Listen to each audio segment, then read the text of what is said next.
waaw salaamaaleykum wa rahmatullah. ñoo ngi nuyu képp kenn si yéen si turam ak santam te di leen di masawu coono ñoo ngi fas yéene ànd ak yéen ci daaray la planétaire pour def ñaareelu conférence bi nga xamante ne ci weeru koor wi lañ ko doon amal. tey thème bi mu ngi jëm ci zakat maanaam zakatul fitr ñu koy gën a xam ci olof ci muurum koor. ñu ngi ci fas yéene ànd ak mbokki taalibe yi ak xamante ne tey ñoo ngi ci daara ji ak ñëpp ñi nga xamante ne à l'extérieur bokk ci daara ji aussi. dañuy def lu dul bàyyi Alassane Faye mu ubbil ñu waxtaan bi balaa ñuy dugg ci présentation wu thème bi ak tamit ñi nga xamante ñoom ñoo fas yéene def waxtaan bi Alassane bisimilah. asalaamaaleykum wa rahmatullah. maa ngi nuyu sama mbokk auditeurs yi di nuyu suñu conférencier yi nuyu bu gën a sell di leen baalu àq également di baal ñëpp àq di leen ñaanal jàmm aussi di ko sàkku ci yéen ngeen ñaanal ñu ko incha allah. ñu ngi dalal ñëpp rek ci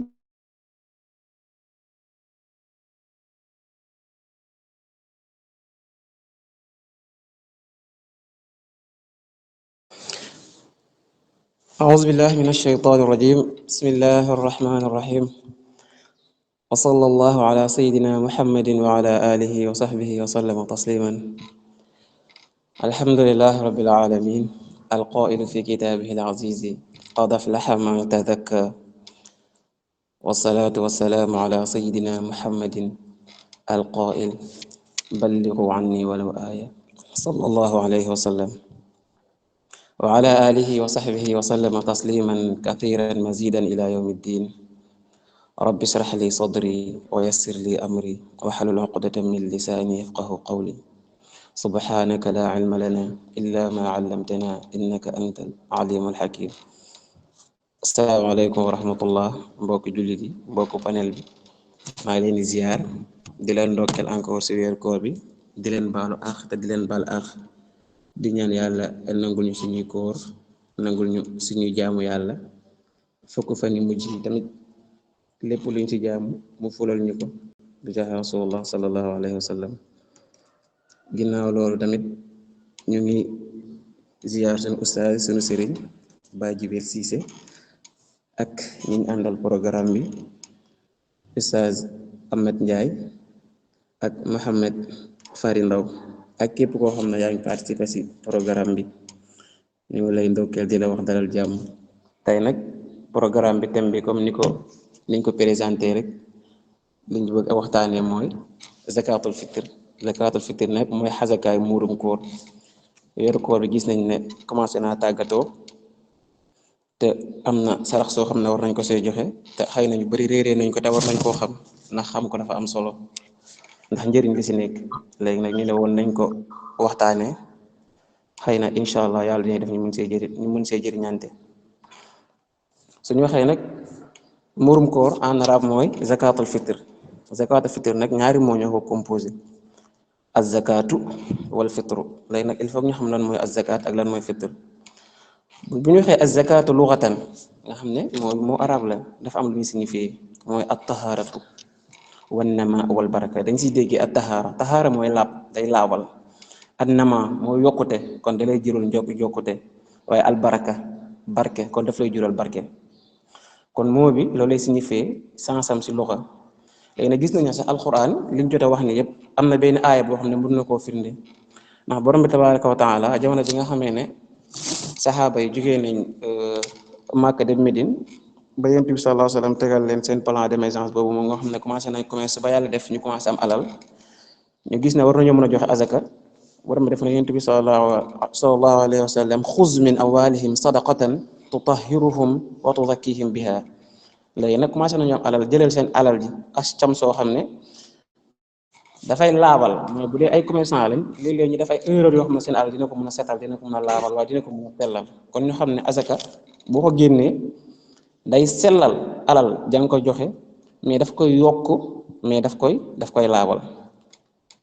léegi nag bu ñu waxee al fitr la moo tax ñu ne zakatul fitr boole ko ak fitr. al fitr dafa am ñu ne al fitr mooy dagg dañuy wax iidul fitr mooy feetu korité comme que feet korité bi moo tax ñu koy génnee kon ñu tuddee ko zakatul fitr ñu mën koo ràññee ak zakatul maal bi nga xam ne xëy na baykat yi wala commerçant yi ñoo koy joxe bu ñu demee ba am as lëf loo xam ne liggéey nañ ko ñu génnee lu toll noonu seen alal ji léegi nag ñu mën koo ràññale ñu ne zakatul fitr ni zakatul maal te bu ñu waxee zakatul fitr rek ñu xam ne azakaayu muurum koor lañ si jublu bu dee borom xam-xam bu ñu Ibnu Xutayba sax dafa ne dañuy wax zakatul fitra mooy azakaay jëmm wala bind minal xilqa ndax liñ si jublu mooy sadaqatul badan sa jëmm nga koy joxeel dafa am mission bu ñu la santoon moo wóor weeru koor bi nga koy woor nag xëy na am na loo xam ne rëcc na la si am na loo si def loo warul woon def am na loo si wax loo warul woon a wax léegi nag li ngay génnee noonu mooy protéger li nga defoon te waroo ko woon def mu laabal ko moo tax ñu ko tuddee zakatul badan wala ñu ne zakatul fitra ni nga xamee ne yeneen azaka yi dañ koy tuddee zakatul maal nga xam ne sa alal moo tax nga koy joxe lii nag sa koor moo tax nga koy joxe kon daal loolu mooy az zakatul fitr si sens bi luxatan léegi nag bu ñu waxee istilaahan mooy lan la jublu si zakatul fitr am na benn borom xam bu ñu wax Moussa ibnu Ahmad al-Hajjawi nee na zakatul fitr sadaqatun tajibu bil fitri min ramadan wa hiya tuhratun lis-saa'imi min al-lagwi war-rafathi nee na zakatul fitr bu ñu ko waxee saraxale boo xam ne dañ koy joxe lu ko waral mooy weeru koor moo ko waral dagg gi ñuy dagg si weeru koor moo tax ñu koy joxe moom nag lan lay jëriñ nee na dafay laabal ki wóoroon daf koy laabal si allahu wa rafat allahu wa rafat nag bu ñu ko waxee mooy dangaa woon di wax wax joo xam ne waroo ko woon wax wala ngay def loo xam ne waroo ko woon def lépp loo xam ne mu nga wut ak weeru koor te nga defoon ko sa biir koor gi kon na la leer ne li ngay joxe noonu ci weeru koor bi di waaj a jeex mën na laa fombal fegal lépp loo defoon moom daal si misaal day mel ni ab saabu boo xam ne day fóot bépp tilim boo xam ne defoon nga ko si koor gi daf la koy génneel. imam Waki nee na zakatul fitr mu ngi mel ni sujuudu sahwi si julli da ngay julli ba saa nga jamaj ñoom la bu dee da ngaa yokk da ngay sujuud ba'da salaam bu dee da ngaa wàññi da ngay sujuud xabla salaam léegi nag nee na sujuud boobu noonu li muy jàngee sa julli gi zakatul fitr bi ngay joxe azaka ji ngay jël joxe ko noonu lay jàngee sa koor gi. ba nga xam ne heure bi si defoon boo ko joxee rek heure ba wàcc na la kon loolu lay jëriñ kon gis nañ ne zakatul fitr kon lu am solo la léegi nag xukmuha moom lan mooy àtteem si lislaam zakatul fitr sunnatun waajiba inda jumhuril fuqaha ab sunna la soo xam ne dañ koo feddale yonent bi sallallahu alayhi wa sallam dañ koo feddali digal ko saxaaba yi ñu ko doon def alxuraan tamit indi na ko loolu nag borom xam yëpp dëppoo ne si ne sunna waajiba la alxuraan dafa ne qad aflaha man tazakka wa zakara isma rabbihi fa salla borom xam-xam bi ñi si ëpp ku mel ni Saïd ibnul Musayyab Umar ibn Abdul Aziz nee na qad aflaha man tazakka qad aflaha dëgg texe na man ki nga xam ne tazakka sellal na bakkanam ne luñ ci ayoo luñ ci jublu mooy weeru koor zakatul fitr lañ ci jublu mooy képp koo xam ne fexe nga ba zakatul fitr bi nga waroon nga génnee ko pour mu sellal sa koor gi kon ñu xam ne alxuraan dafa foo feddali ndax am njëriñ gim am njëriñ. soo demee si tafsir ibnu kasir nee na qad aflaha man tazakka mooy man tahara nafsahu min al axlaaq ar razila wa taabaa ma anzala allahu ala rasulihi sallallahu alayhi wa sallam wa ma yuzakki razaila an nafs fi ramadan huwa zakatul fitr nee na aaya bi li muy wax mooy képp koo xam ne fexe nga ba laabal sa bakkan si ay jikko yu suufe yoo xam ne waroo ko woon def nga fexe ba set si te li yàlla digal yonent bi sallallahu alayhi wa sallam nga topp si yow bu ñëwee yomal xiyam bokk nga si ñuy texee nee na nag weeru koor jikko yu suufe yi ñu siy def ak yeneen ñaawte yi ñu siy def amul lu ko mën a laabal lu mel ni zakatul fitr kon zakatul fitr mooy laabal erreur yi nga xam ne defoon nañ ko si weeru koor li nga xamee ne alquran daf koo feddali noonu la ñu waatee sunna Abdullah ibnu Umar dafa nettali ne jëlee na si yonent bi sallallahu alayhi wa sallam wala yonent bi sallallahu alayhi wa sallam farada zakatul fitr min ramadan ala annaasi saa'an min tamrin aw saa'an min sha'irin ala kulli hurrin aw abdin zakarin aw unsa min almuslimin yonent bi sallallahu alayhi wa sallam dafa farataal si saxaaba yi dafa farataal si mbooleem jullit ñu joxe xasakaay muurum koor jamono jooju nag nee na tàndarma lañ doon dundee wala saxiir nag ab pepp la comme ni ngay waxee si ñun dugub wala ni ngay waxee si ñun basi yonent bi sallallahu alayhi wa sallam nag soo demee si at-tibbu nabawi mooy garab yi nga xam ne meññeet yi nga xam ne yonent bi ne day faj ñu ngi siy boole saxiir ndax dund ko amoon solo la dafa amoon vitamine ba tey ñiy jàng tibbu nabawi dañ koy utiliser ndax yonent bi sax nee na daan na wax ay soxnaam na leen ash-sha'iru innahu la yartu fuaada alxadini wa yasru fuaada alsaqimi kama tasru ixda kunna li wasaxin bil maai an wajiha yonent bi dafa daan toog soxnaam yi di leen wax njëriñ li saayir am mooy pepp boobu noonu ñu doon dundee naan leen day faj naqari xol day dëgër jëmm tamit neen ni li muy jëriñ mooy comme ni ngeen toogee sentir na seen yaram bi dafa tilim ngeen dem jël ndox raxas ko ba mu set saayir noonu lay def si jëmm mooy daf koy dëgëral may ko wér moom nag daf koo farataal azakaay muurum koor si lu Ibnu Umar wax Yonent bi sallallahu alayhi wasallam daf koo farataal si képp koo xam ne gor nga wala ngay jaam ngay góor wala ngay jigéen moom daal donte bi nga nekkee jullit rek dala xasakaay muurum koor war bu gis ne kon xasakaay muurum koor képp koo xam ne jullit nga moo xam góor nga moo xam jigéen nga ak foo mënta nekk xasakaay muurum koor war na la léegi nag al xikmatu min wujubi zakat al fitr léegi nag ban avantage moo tax l'islam sant ñu joxe zakat al fitr avantage bi mooy tuhratun lis saim wa lil masakin moom kat naka day setal ñaawteef fi ñu xooroon wala ñaawteef fi ñu defoon ci koor gi xasakaay mburum koor daf koy setal ba mu set waaye ak tu'matun lil masakin naka wërsëg la kat ñeel miskin yi nga xam ne weeru koor bu jotee feet bi day jublu si xëy na duñ am lu dundee dinañ soxla dund te duñ ko mën a laaj ndax jamono jooju day nekk jamonoy feet li leen jox ñu koy dundee seen wërsëg la woo xam ne yàlla dina si fay xiw kon asakaay mburum koor engagement la boo xam ne dafay dimbale ñi nga xam ne amuñ jouru feetu l'islam bi benn bi tamit itaamul masakin wa ignaahum an al masala asakaay mburum koor bi ngay joxe dina dimbale miskin yi ba duñ mën a génn di laaji ndax li leen jox dina doon day jouru feet ndax jouru feet min du si yelawaan wala ñu si laaj nit beneen bi tamit mooy idxaalu surur wal bahja fi nufusihim li leen jox day tax ñu bëgg mën a yëg màggaayu l'islam waaye mën a yëg ne l'islam kat ne ka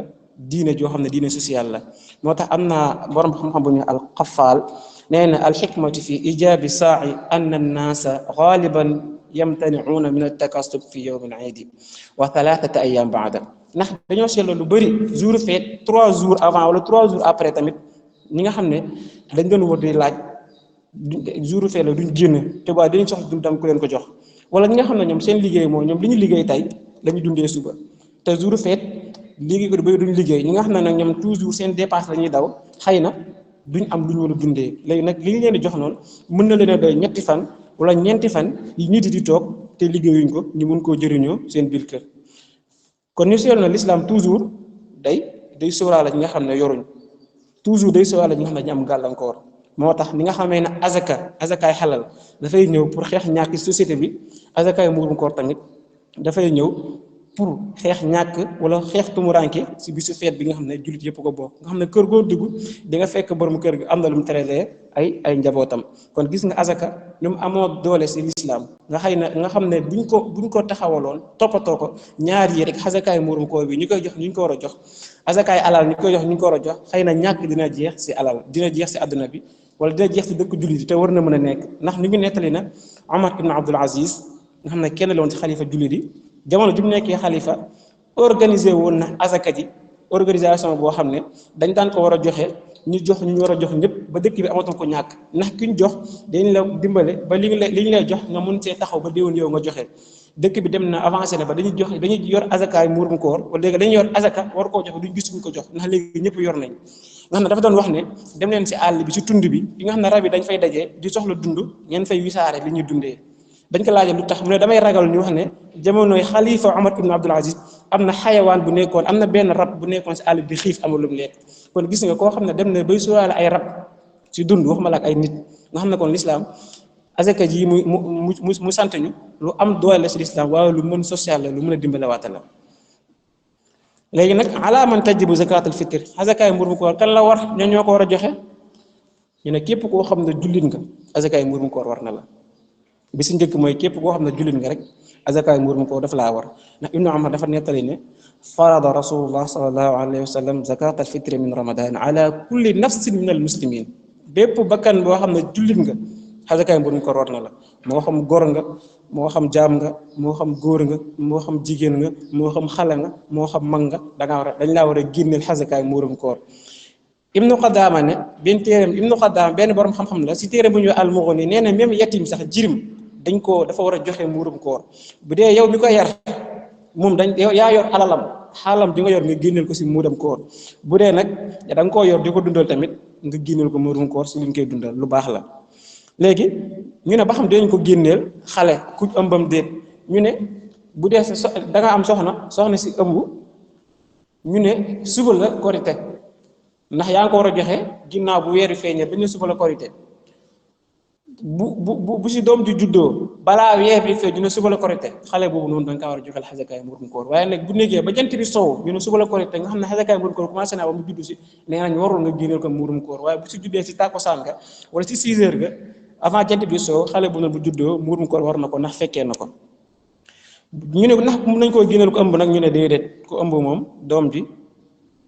xamuñ ndax dina ñëw wala du ñëw ndax yàlla kese moo xam waaye alam maa fil arham comme murum koor waru ko waaye nag sopp nañ ku ko mën nga génnee ko sa soxna ëmb nga mën koo génneel murum koor si kooku mu ëmb nee nañ sopp nañ ko ndax sant yàlla la te xéwal la Seydina Usmaan defoon na ko radiyallahu anhu soxnaam ëmboon na mu génneel doom ja murum koor ndax njëriñ li si nekk kon ñoo gis ne képp koo xam ne jullit nga joxe asakaay murum koor war na la waaye ñaareel tey mooy ku ko xam alxani yi ku koomal gii nag jubluñ ci koo xam ne dafa am lu ne gaañ wala dafa am lu bëri wala dafa am nisaab lu mën a jox asaka mooy borom xam dañ ne képp koo xam ne jamono diñ naan weer wi feeñ ne murum koor war na jour boobu am nga loo dundee am nga loo jox say njaboot am nga loo fajee say xaajo fa nga nekk noonu na nga xam ne asakaay murum koor war na la war nga koo joxe ñoom nag ñu ma sukkandiku ci xadis bi nga xam ne Abdullah ibn Abi Taalib moo ko nettali Yonent bi sallallahu alayhi wa sallam nee na addu sa'an min qamhin aw burrin an kulli isnayni saghirin aw kabirin dakarin aw unsa xorrun aw mamluk ganiyun aw faqir amma ganiyukum fa yuzakkihi Allah wa amma faqirukum fa yarduhu Allah alayhi akthar mimma yu'ti Yonent bi sallallahu alayhi wa sallam dafa ne day leen génne xasakaay muurum koor moo xam mag la wala moo xam xale la moo xam góor la wala moo xam jigéen la moo xam ku am la faqiir la moo xam ku am la wala ku ñàkk la na joxe ñu ne ko lu tax mu ne bu dee ki am la te joxe ko alal ji yàlla daf koy sellal daf koy barkeel bu dee ku yorul nag te jéem a joxe lam joxe na yàlla daf ko koy fulal mooy tey bu joxee ginnaaw suba yàlla dina ko jox lu ëpp lam joxe woon ñu gis ne kon faqiir ak faqiir bu amee loo xam ne mën na koo dundalee njabootam jour boobu noonu la sotti pour na koo joxe muurum ko taxaar yàlla mu delloo ko lu ëpp lam joxe woon ndax loolu Yonent bi sallallahu alayhi wa sallam jàngale te tamit loolu xel nangu na ko na alquran sax fiddal na ko ne man dal ladhi yuqridu allaha qardan xasanan fa yudaa'ifahu lahu ad'afan kasiran yàlla ñu wax alquran ne ana kan mooy lebal yàlla njekk mu delloo ko lu ëpp lam ko lebal yàlla nag soxlawut xaas bi ñu koy lebal waaye li ñu koy lebal mooy nga soxla nga gis ku ñàkk soxla nga jox ko yàlla fayal lu ëpp la nga ko joxoon te dañoo gis ne tamit l'islam lu bari muy santaane joxe dañ ciy génnee faqiir yi mooy ñu yorut te tamit joxe dafa neex ñun ñëpp xëy na bi ñu nekkee xale dañuy jàpp ne ñu lay jox rek mais nag moo am plaisir mais tamit yow tam nga jël di joxe da ngay yëg mbégte yëg ci woo na yow mii am na lu la war yaa ngi koy def moo tax faqiir tamit pour ñu yëg na ñëw tam dañoo bokk ci diina ci dañoo war a participer social bi bëgg nañ asakaay mburum koor yow itam ñu génnee joxe ndax li ngay jël jox ko sa doom ji da ko demal joxal ma diw da siy yëg mbégte da siy yëg ci waxtaan xam ne kat man bokk naa suñuy participer am na benn borom xam-xam bu si nettali xiste bu am solo sax benn jigéen joo xam ne borom alal la woon ndeysaan dafa dëkkoon ak xam naa dafa xaw a ñàkk tuuti dooleem demeewul noonu chaque jour dafa ko doon àbbu ay bagage su doon lu ñuy dundee la mais chaque jour dina ko àbbu teme dina ko àbbu paaka dina ko àbbu bool ba bis jot jour fête jot mu ne doom ji demal tey ki am ki ne doom ji demal sama kër jiw nga ñaanal ma ko xorom doom ji tam ñaanal ko xorom indi ko bi mu ñëwee mu ne ko waa yaay la moo tax ñun kër gi am nañ xorom ba doy nga ñuy yónni mu ne damaa xam ne kat kooku dend ak ñun chaque jour mu ñëw di ñu àbbu te ñun bu dee chaque jour ñoo koy jox bu yàggee mun na décourager mun na am lu mbég kon nag dañoo war di partager ak moom mu ñuy jox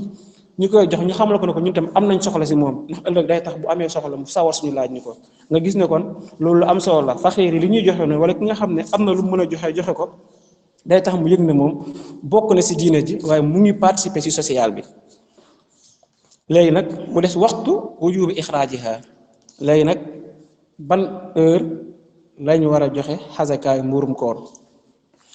lépp si borom xam-xam mi nee nañ tajibu i'taa'u zakatul fitr bi ghurubi shamsi axiri yawmin min ramadan ñu ngi bëgg nga joxe ko mooy dernier jour weeru koor bu jant bi sowee fa la waree foofu nga ko war a joxee bokk na nag si liñ gën a sopp mooy nga joxe ko balaa ngay dem julleekaay ba boo xëyee bu dee mënoo koo jox si jant bi soowee boo xëyee suba teel bala ngaa dem si imam mu lay jiite ngir la waaye joxe ko ndax dañoo bëgg ki nga koy jox mu mun koo dundee jouru fête bi te boo demee julli ji ba ñëw bëgg koo jox xëy na mun na fekk mu tardé kon liñ bëgg mooy ngir la soo boo ko mën a joxe si guddi gi boo xëyee nga teel koo joxe dañ koo sit sax nga dem julli ji te joxe woo ko Ibn Abbas mu ngi nettali ne Yonent bi sallallahu alayhi wa sallam farada zakat al fitri tuhratan lis saa'im min al-lagwi wa rafas wa rahmatan lil masakin man addaha qabla as-salati fa hiya zakatun maqbula wa man addaaha ba'da salaati fa hiya sadaqatun min sadaqaat Ibnu Abbas nee na Yonent bi dafa farataal si ñu joxe azakaay mburum koor ndax azaka ji kat day laabal ki wooroon waaye wërsëg la si miskin yi nee na képp koo xam ne joxe nga ko avant ngay julli ji yow da joxe nga azakaay mburum koor waaye képp koo xam ne nag da nga kaa téye sa kër joxe nga ko ba julli ji ba ñëw nga xam ne yow boo joxe nga ab sarax rek waaye mënuñ ko tuddee azakaay mburum koor kon ñu gis ne li gën mooy nga teel koo joxe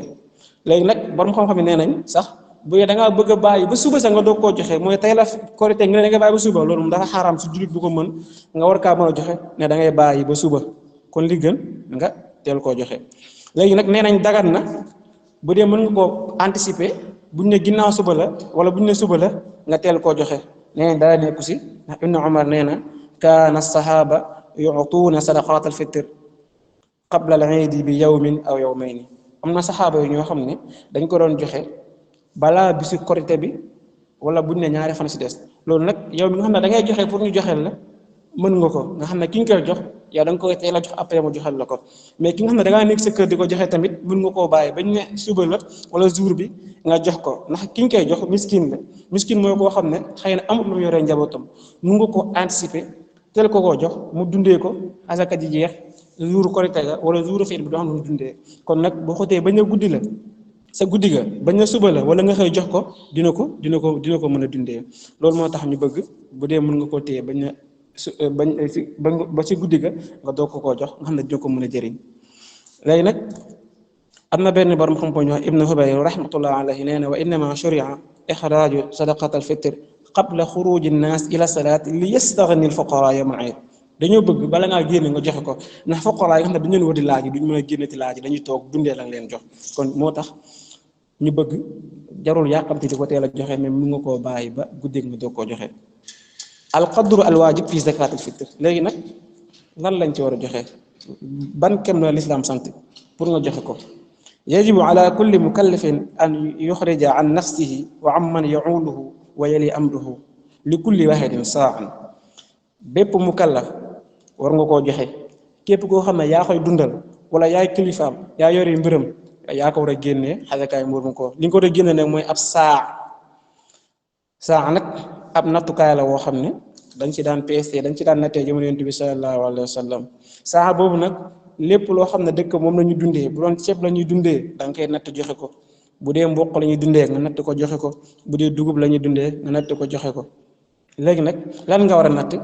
ba mu xam-xam ne nee nañ saa wixda la boo xam ne li qiyaasil xajmi dañ ci doon nattee poids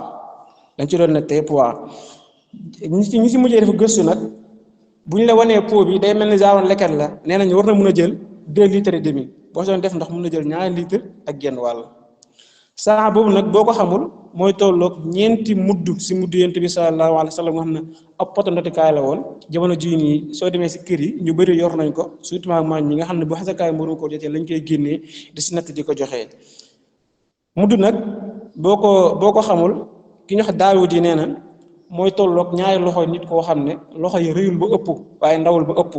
boo tàllee ñaari loxo yi sotti si ba mu fees loolu mooy tolloog mudd kon boo amul pot bi amoo saa bi ngay jël sa loxo yi loxo boo xam ne ndawul ba ëpp waaye rëyutit ba ëpp nga duy ko ba mu fees nga duy ko ñeenti yoon yooyu moo tolloog saa ndax saa mooy tolloog ñeenti mudd te benn mudd bu nekk mooy tolloog nga sëq sa loxo yi def si ba sa ñaari loxo yi ba mu fees nga sotti mu nekk benn mudd kon boo sëqee sa loxo yi si ceeb bi ñeenti yoon loxo boo xam ne ndawul ba ëpp waaye rëyutit ba ëpp nga sotti ko yow am nga saa boo xam ne war nga koo mën a joxe. am na benn borom xam bu ñuy wax sax Muhammad ibn Usaymin moom waa Saoudi la bi si dafay baax si nee na bi mu ko nattee si ceeb mooy telloog 2 kilos ak liibar 2 kilos ak liibar lay tollool nee na boo ko nattee si mboq day tolloo presque 3 kilos lay tollool nga xam ne kon tey boo ko doon natt yow bu dee amoo mudd bi boo peesee 2 kilos ak liibar war na la ko mën a génnee wala boo peesee 3 kilos war na la koo mën a génnee.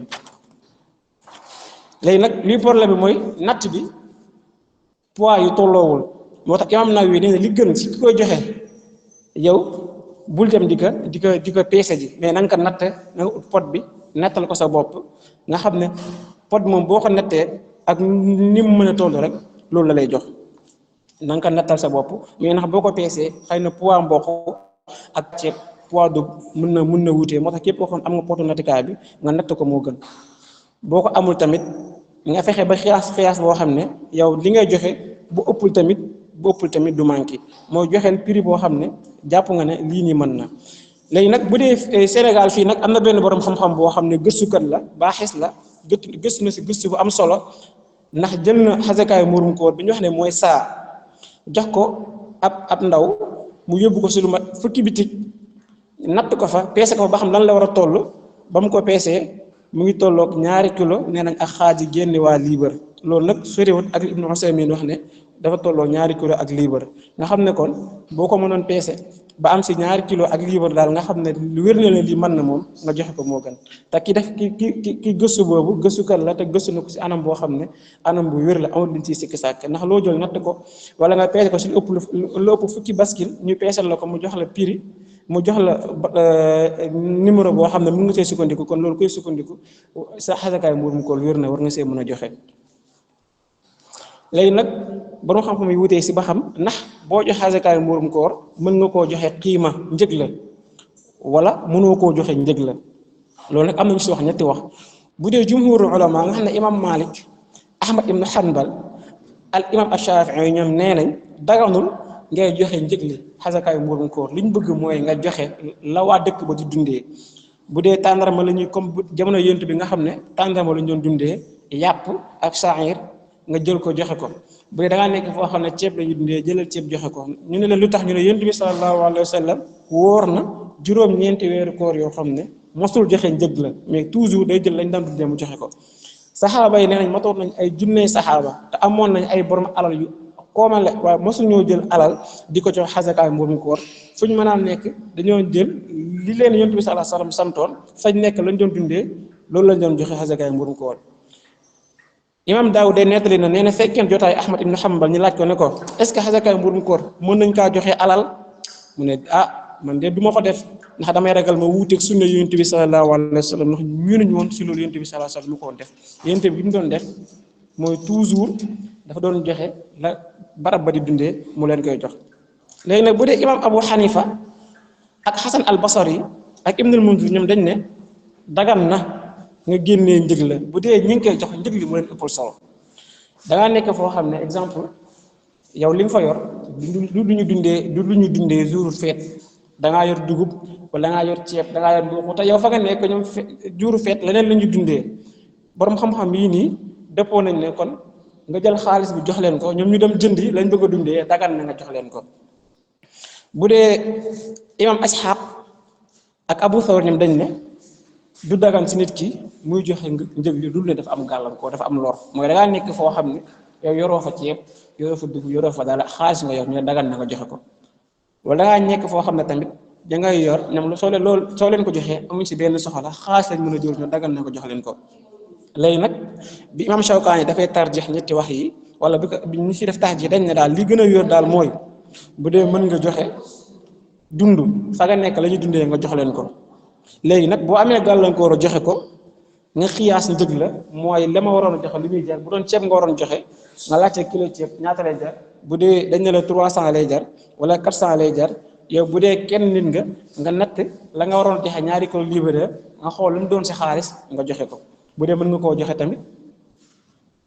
de ceeb bi te ñi ngay jox dina leen mën a jëriñ nga jox leen ko kon daal loolu mooy li nga xam ne borom xam-xam ni wax nañ ko ci joxe xasakaay mburum koor ndax mën nañ koo joxe si njëg la wala mënuñ koo joxe si njëg la léegi nag kan lañ ko war a jox liman tudfa'u zakatul fitr kan moo ko mérito Ibnul Qayyim nee na wa kaana min hadi rasulillah sallallahu alayhi wa sallam taxsiisul masakin li hadihi sadaqa wala may ko ñu qasimuhu ala asnaf athamaniya Ibnu Qayyim nee na yonent bi sallallahu alayhi wa sallam da xasakaay mburum koor miskin la ko doon jox dafa am nag ñu ne ndax dafa am aaya bu ñëw si alquran ne innama sadaqatu lil fuqarai wal masakin wal amilina alayha wal muallafati qulubuhum wa fi riqabi wal gharimina wa fi sabilillahi wa ibni sabil faridatan min allah dafa am benn aay bu doon jàngale naka la ñuy joxe xasaka lim juróom-ñetti nit ne ñoom lañ ko war a jox loolu nag bu dee asakaay alal la léegi ñu bëri ba tey dañ xasakaay murum koor képp koo xam ne war na mën a jël asaka jooju noonu war nañ la kaa mën a jox mooy koo xam ne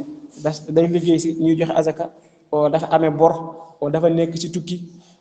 wala dafa amee gàllankoor mais nag Ibnul Qayyim ne li Yonent bi sallallahu alayhi wa sallam jàngale mooy xasakaay mburum koor miskin kese lañ ko war a jox na xasaka ji ñëwul pour xeex ñàkk waaye dafa ñëw li ñu joxe noonu pour xeex tumuranke jouru weeru koor ba jouru feet boobu noonu te miskin nag ñu ko waxee mooy man laysa indahu maa yakfii min iyaalihi mooy koo xam ne li mu yor doy njabootam nga jox leen ko pour mu doy loon kon daal li gën a wér mooy xasakaay mburum koor nekkul ku nekk nga ko mën a jox nekkul da nga xool ko ne ra nga jox ko mel ni suukaru koor nekkul koo xam ne lu ñuy weccoo la damay jox diw mu jox ma waaye da ngay xool koo xam ne yittewoo na ko xaajo woon na ko mérito na ko ndax xam ne su ma ko joxul dina ko jural lor nga jox ko waaye nekkul loo xam ne da nga naan diw moo ma neex xaar ma jox ko diw neex ma du ma ko jox te loolu tamit li koy firndeel mooy xadis ibnu abbas bi nga xam ne nee na farada rasulullah sallallahu alayhi wa sallam zakat al fitr tuhratan li saim min al lagwi wa rafas wa tu'ma lil masakin yonent bi sallallahu alayhi wa sallam dafa farataal si ñun ñu joxe xasakaay muurum koor bi nga xam ne day laabal ñaawteef ku wóor waaye wërsëg la ñeel miskin yi foofu noonu kalimatu miskin la utilisé miskin tuddul fa ibnu sabil tuddul fa ku amee bor tuddul fa ku tumuranke li fa tudd mooy miskin bi nga xam ne xëy na xamut lum taxawoo njabootam wala amut lu mu dundalee nee na moom moo mérité ñu jox ko xasakaay mburum koor bi kon nga xam ne xasakaay mburum koor nekkul ku nekk lañ ko war a mën a jox léegi nag makaanu ada iha mooy fan lañ ko war a joxee ndax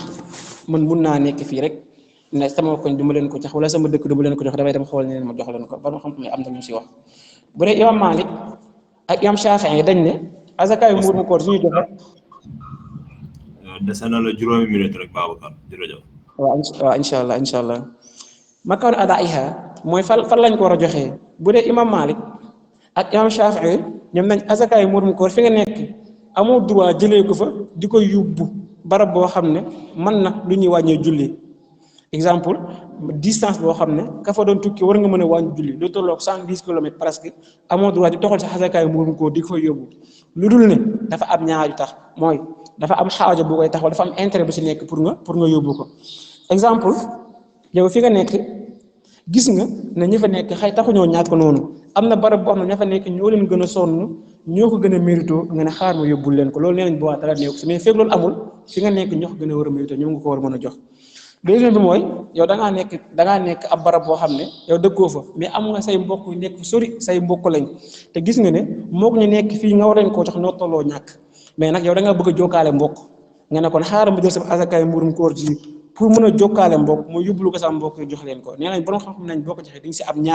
ñaari tiyaaba mooy tiyaaba ku jox asakaay mburum koor waaye tiyaaba kuy jokk mbokk ñu gis ne kon ñaar yi mooy tax nga war a mën a déplacer sa asakaay mburum koor yóbbu ko feneen mais fekk ñaar yi dajewul si yow waroo koo mën a yóbbu feneen da nga ko fay joxe borom xam-xam yi wax loolu ñu ngi ko taloo benn xadis boo xam ne Amar ibnu Shuayb moo ko nettali nee na Muaz ibnu Jabal nga xam ne Omar ibn Khattab dafa ko defoon gouverneur Yaman dafa mësoon jël asakaay mburum koor ji Yaman envoyé ko Médine si Omar ne ko Muaz man lii santuma la ko de ndax impôt laajuma la jizya loolu la dawla bi moom mais li nga may jox nii ñun moomuñ ko impôt mooy li nga xam ne état bi daf di liggéeyal pour di si mën a faj seen yenn services yi wala jizya bu ñu ko waxee mooy ñi nga xam ne nekkuñ ay jullit mais dañoo nekk si dëkk jullit yi garanti leen li ñuy joxe noonu di tolloog azaka ji jullit yi di joxe nga xam ne chaque année ñu am lu ñu joxe nee na ko bu dee loolu nga may jox loolu état bi moo ko moom mais bu dee azaka bi ko di nga jox nag yéen bi fu ñu doon jàngal ne dëkk bañ ko jëlee nañ xool ña fa ñàkk jox leen ko mais waruñ koo déplacer biñ ko waxee Muaz ne ko li may jox nii de amul ku nekk si dëkk bi koo xam ne war nañ ko mën a jox ndax ñi fi nekk ñëpp jox nañ leen ko ba mat moo tax ma ne xaar ma renvoyé la ko Médine kon nga xam ne bala nga kaa war a mën a yóbbu feneen day fekk ne ñi fi nekk ñëpp nga war leen koo jox nga leen ko ba gis nga ñoo xam ne jëlee ko gën a mérito ñu ne xaar ma jox leen ko mais su dul loolu waroo ko déplacé kon loolu la imam Malik wax ak imam Shafi'i mais bu dee Abu Hanifa def ne xasakaay mburum koor dagan na nga toxal ko fu la neex moom dafa sukkandiku si benn aaya nag boo xam ne borom def ne innama sadaqatu lil fuqara wal masakin nag borom bi def ne al fuqara wal masakin loolu nag jullit yëpp si dugg képp koo xam ne miskin nga te nga war a mën a jël azakaay murum koor waral la ko mën a jox waaye ñu ko tontu na mi dañ ko tontu ne innama sadaqatu lil fuqara wal masakin bu noonu azakaay alal la waaye du azakaay murum koor azakaay murum koor moom képp koo xam ne yaa ngi koy joxe fa nga nekk rek nga ko war a mën a joxee moom itam nag indi na benn xarit boo xam ne noonu la tegtaloo ba mu tax mu ne azakaay murum koor tamit war nga koo mën a joxe fu la neex ndax dafay nettali tamit Taawus moo ko nettali ne Muaz ibn Jabal daf ma sax ma waa Yaman ne li ngeen may jox si saxiir wala ngeen ma koy jox ci pepp mi jox leen ma ko si yenn yére xamis yi ngeen ràbb ab yére yoo xam ne nee nañ ñu ngi ko tuddee sawbul xamis ndax benn buur bu dëkkoon Yaman tuddoon xamis moo ko njëkkoon defar di ko sol mu nekkoon yére yu taaru yooyu Muaz ne loolu moo gën a arrangé saxaaba yi jox leen ma ko ma yóbbul ko saxaaba yi Yonent bi sallallahu alayhi wasallam ñu koy sol ngeen téye seen azakaay murum koor ngeen téye seen pepp mi ngeen ma doon jox ñu ne kon ñu tegtale ci xadis bi mooy Muaz doon na jëlee azakaay Yaman bàyyi fa seen faxiir yi di ko yóbbu Médine di ko jox asaabu sallallahu alayhi wa sallam am ñooy tamit Yonent bi sallallahu alayhi wa sallam daan na dem si baadiya bi si araab bi di fa jëli azaka jëlee ko yóbbu ko Médina mais daal li gën a wér mooy azakaay murum koor waroo koo déplacé si dëkk bi nga nekk di ko yóbbu beneen dëkk te ña fa nekk am ñu ñàkk te war koo jot ndax loolu boo ko defee rafetul lu dul ne nag dafa am ñaar yi ma wax la dangaa gis ñoo xam ne ñoo gën a ñàkk fi nga nekk te ñoo ko gën a mérito nga ne xaaral ma jox leen ko wala nga am ay mbokk yoo xam ne dangaa bëgg a jokkaale mbokk ak ñoom nga ne xaaral ma dem fa ziar leen joxaat leen azakaay murum koor nga xam ne di nga am yoolu ziar am yoolu ku joxe azakaay murum koor kon daal si tënk xëy na comme que temps bi ñu mayoon mi ngi bëgg a jeex lii daal mooy lu gënoon a fes ne bàyyi nañ xel waxtaan si wala ñu leeralante suñu biir comme que azakaay muurum koor bi xëy na léegi tey ñu joxe ko te ku nekk bëgg na xam naka lañ ko war a joxee ak foo ko war a joxee suñu ustaas Baye Jibel santoon ni ne nañ si defoon waxtaan boo xam ne xëy na ñi si am soxla dinañ si mën a jëriñu kon daal ñu xam ne azakaay muurum koor sunna la soo xam ne dañ koy feddali képp ku ko mën joxe ko lu baax la lu rafet la ndax ñaawte fi nga defoon sa koor gi wala rëccër ci ci def daf mel ni ab saabu la boo xam ne daf koy fóot ba mu seet wecc si boo ko joxee dañ daan wax sax ne koor gi dañ koy aj diggante asamaan ak suuf boo wooree ba pare fekk joxe wu azakaay muurum koor du dem kon nag ku nekkoon na profité joxe azakaay muurum koor ndax yàlla ajal la sa koor gi waaye tamit azakaay muurum koor tamit nekkul ko neex nga koy joxe nekkul ab suukar koor boo xam ne dañ koy paasante dafa am ni ko mérito ay fo ñi nga koo xam ne amul lu mu dundee donte du sa mbokk waaye gis nga ne war naa ko mën a jox ndax jëriñ ko si biti feet bi xaaral ma jox ko ak li si aju yëpp kon daal bu ko defee mbokk yi kàddu yaa ngi noonu lii lañ waxoon nañ ko tënkee rek leeral ko si fanweeri simili yi ñu ñaan yàlla defal ñu dégg ak topp defal ñu tawfiix defal ñu taysiir mangul ñu suñuy koor lépp luñ ci jàmm mooy ñu luñ mën a génne azakaay muurum koor bi jaahi rasulullah sallallahu alayhi wa sallam assalaamu aleykum wa rahmatullah wa ma tawfiqi illa billah alayhi tawakkaltu wa ilayhi unib waaleykum salaam wa rahmatullah macha allah Seydi Ababacar lii moom xam naa ne nekkatul ne football kese nga mën de macha allah kontaan nañ bu baax a baax ci développement bi nga xamante ne jot nga ko andi ci liñ dippee les principes religieux di zakatul fitre maanaam li nga xamante ne moom mooy laytaayu diine jëm ci asakay muurum koor foog naa ne kàddu yi leer na dégg-dégg bi jotale na macha allah te xam nañ ne xam-xam bàyyi fi ci tënk rek mën nañ wax ni liñ ciy tënkee moom mooy ne asakay muurum koor li tax ñu koy génne benn digle la ci diine ñaareel bi moom mooy loo xamante ne dafay ñëw pour laabal doomu aadama bi daf koy sellal ci weerum kooram bi waaye tamit dafay nekk loo xamante ne dafay jàng damm wala rëq-rëq ak manquement yi nga xamante ne jot naa am ci biiru weeru koor boo génnee sa asakay muurum koor kon jàppee nañ ci ne mën na koo defaraat beneen bi tamit gis nañ ci wàllum social xam nañ ne mbir la moo xamante ne ñi ngi koy jox ñi seen loxo jotewul seen ginnaaw ñoom la ñuy faral di jox asakay muurum koor boobu kon liñ ci jàngee rek moom mooy wàllum social entre et dimbalante nekk na loo xamante ne lu ñuy baaxoo la ci moom moo tax ñi génn asakay muurum koor boobu kon mën nañu wax ci gàttal daal loolu moom mooy li Seydi Ababacar Cissé jot a def ci présentation ñu ngi rafetlu bu baax di ñaanal yàlla tamit yàlla gën a dëgëral taxawaay bi gën a dëgëral cër yi yokk xam-xam bi bu baax a baax ba nga xamante ni dina mën a jëriñ mboolem jaamu yàlla te foog naa ñi fi nekk plus que man mi tey jàngee nañ ci loo xamante ne vraiment lu bees la ci kan lañ ko war a jox fan lañ ko war a joxee ak nan lañ ko war a génnee ndax jàppoon naa ne xëy na man su ma nekkee Kaffrine mën naa dem ba Mbadakhoune génne fa asakay muurum koor waaye yooyu yëpp am na ci condition yi nga xamante ni moom moo tax ñu koy def kon kàddu yi leer na ñu ngi lay sant di la gërëm te di la ñaanal yàlla yokkute zaahiran baatinan xëy na nag am na ñoo xamante ne am nañ jafe-jafe pour mën a dégg bu baax lu mel ni madame Camara sànq ba léegi moo ngi koy jot a signalé mais foog naa ak déplacement bi aussi moom mooy tax parfois du yomb mais connexion bi wala son bi moom ci benn côté xawoon na jaar yoon kon nag jërëjëf bu baax a baax Seydi Babacar ñu ngi lay sant di la gërëm bu baax duñ def lu dul di jox kàddu gi ki nga xamante ne mooy Mouhamadou Fary Ndao di sociologue mu fas yéene ñoo ñëwoon ci li nga xamante ni moom mooy l'impact sociologique du zakatul fitr maanaam li nga xamante ne mooy njeexitalu zakatul fitr ci biir askan wi ci biir société bi kon Mouhamadou Fary Ndao moom la ñuy déglu ci pàcc boobu mu war a def présentation ci diiru fukki simili ak juróom waaye xam nañ ne présentation bi soo moytul ci français lay gën a accès wu mais du tee dina am ay traduction maanaam ñu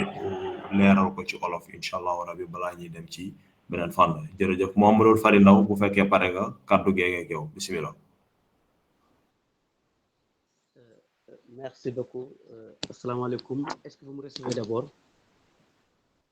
waaw de ma part personnelle maa ngi lay dégg bu baax Mouhamadou Fary Ndao. Donc naa jàpp ne kon yóbbaale nga ñëpp quoi. Ok, macha allah. Ok, merci beaucoup. Comme j'ai 15 minutes, je m'avais directement m'accentuer sur le fait sur lequel je dois intervenir au panel. Je vais terminer sur les salam aleykum. Inch'Allah. Mais li ci jiitu mooy te mënuma ko sañ a ñàkk a def mooy baalu ñëpp ak te baal ñëpp ak ci kon lu nekk. ñu ngi lay baal ak bu baax a baax. Rabbi subhanahu wa taala mun na mooy suñu kon suñu jaamu yàlla. Amiin yaa rabbi. Et je remercie vraiment mon co-débatteur, M. Babacar Cissé,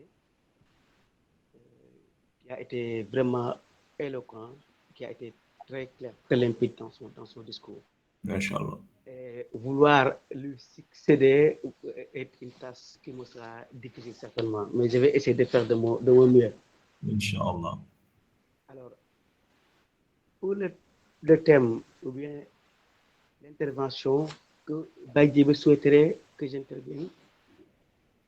je me demande quel est l'impact de la zakat al-fitr du point de vue sociologique.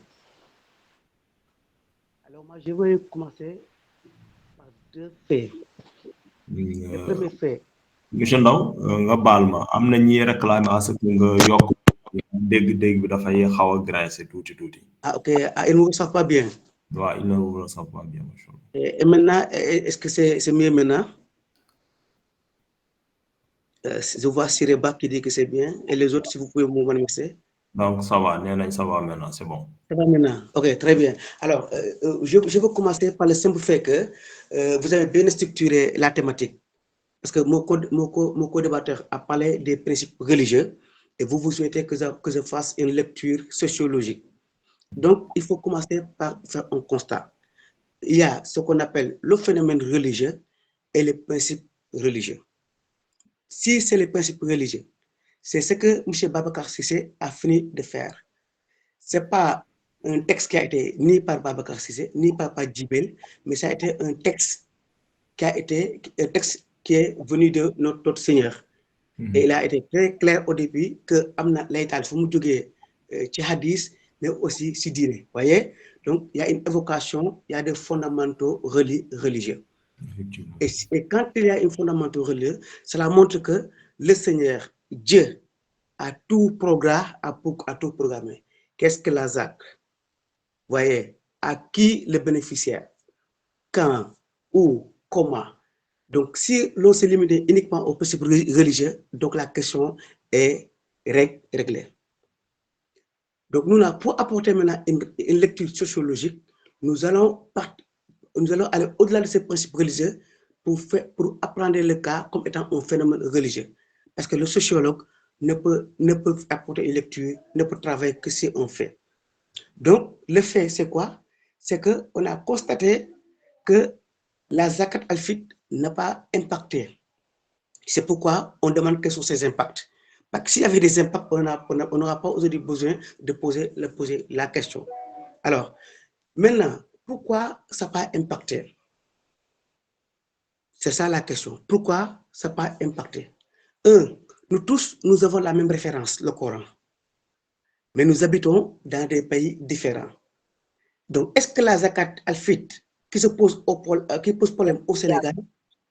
pose aussi le même problème au Maroc? Est-ce que le problème de la zakat qui se pose au Maroc, ça se pose également de la même forme qu'en Arabie Saoudite? Vous voyez, etc., etc., etc. Si vous venez maintenant au Sénégal, est-ce que la zakat al-fitr, le problème qu'il pose, c'est la communauté CRR? Est-ce que ça pose le même problème, c'est la communauté Lébou? Est-ce que la zakat, le problème qui se pose, c'est la communauté Lébou et que ça se pose un peu, c'est la communauté Wolof? Mieux, est-ce que le problème de la zakat qui se pose au Saloum, est-ce que ça se pose mieux dans la communauté qui est également le Niani? Est-ce que le problème qui se pose dans la communauté également du Kayor, ça se pose uniquement dans la communauté également de Bawol? Est-ce que les villes réputées être des foyers religieux, est-ce que le problème se manifeste ces localités-là comme dans d'autres localités qui ne sont pas forcément des foyers religieux? Par exemple, est-ce que le problème de la zakat, ça se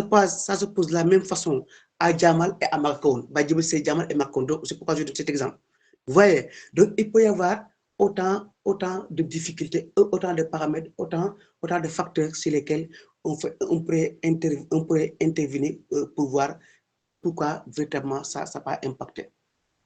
Alors, maintenant, si on est d'accord qu'on va traverser un fait religieux, ça veut dire qu'on est en train de voir comment la recommandation est en train d'être exécutée par rapport à une société donnée, par rapport à une communauté donnée.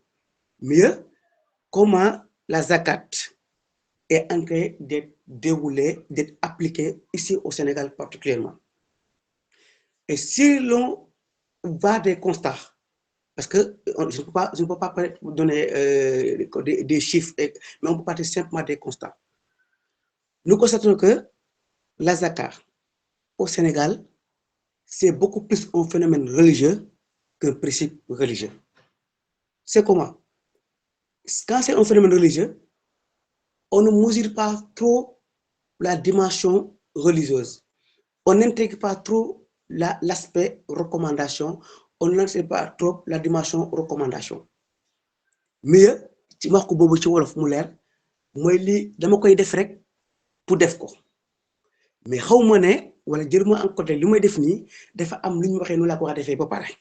mais je laisse ça également à côté parce que je ne suis pas dans les principes mais je suis dans le phénomène. Donc, premier problème. Et ça va me permettre de poser cette question et qu'on va trouver ensemble la réponse. Si la zakat est une obligation ou bien une recommandation doublée d'une bonne structuration et d'une identification claire et nette des bénéficiaires, pourquoi son impact ne serait pas constaté? Tigatal, si l'on va sur Babacar Sissé, le résumé du Babacar Sissé, qui nous parle de recommandations, je pose la question à savoir si vraiment la zakat, qui est une recommandation, était dans une bonne organisation, si le Sénégal avait réussi une bonne organisation. Et dans cette bonne organisation, on réussit une bonne identification. Et dans cette bonne identification de bénéficiaires, bien évidemment. Et enfin, de qui doit donner et à qui on le doit donner. Donc, le problème ne se poserait pas. C'est quoi alors le problème? C'est qu'on a constaté que la recommandation n'est pas respectée pour beaucoup de gens parce que ce n'est pas bien structuré. Deuxièmement, l'identification n'était pas bien déterminée parce qu'à la limite, ce n'est plus les ayants droit, mais à la limite, c'est également à qui je veux donner. Vous voyez? Et ça ne doit pas être à qui je dois donner, mais ça doit être à qui je devrais donner. Ouais, ça aussi, c'est un problème qui risque de fausser le débat. Alors, si maintenant, l'autre dimension qui me semble être importante, si par purification, si par zakat, on peut avoir la purification. Maintenant, si nous, notre jeune, nous n'intégrons pas totalement cette dimension que notre jeûne doit être accepté ou pas, et que le mois de Ramadan est arrivé, je jeûne. Moi, alors que le mois de Ramadan est arrivé, je dois jeûner, mais je dois me soucier si est-ce que j'ai bien jeûné. Hein? Mais aussi, je dois me soucier également si les 30 jours que j'ai pu à jeûner, est-ce qu'il n'y a pas un élément qui peut-être est un élément, un détail, entre parenthèses, excusez-moi de l'appeler un détail, mais est-ce que ce détail-là, je l'ai rempli, je l'ai pris en compte pour ne pas perdre tous les bienfaits des 30 jours? Deuxième aspect. Troisième aspect, est-ce que nous, on est conscient que les riches qui vivent avec les pauvres ont la responsabilité d'aider les pauvres à atteindre aussi leur niveau de richesse? Deuxième niveau ou troisième niveau. Mais nous aussi, la solidarité que nous parlons, est-ce que réellement nous connaissons ce que c'est la solidarité ou bien est-ce que nous sommes prêts à vivre dans la solidarité? Troisième aspect. Et le quatrième aspect maintenant, est-ce que nous, ça nous dérange ou pas que de voir des musulmans comme nous être heureux ou non pour la fête ou bien durant la fête? Donc voici ces 4 questions qui, si on n'est pas conscient de leur enjeu, de leur impact, la zakat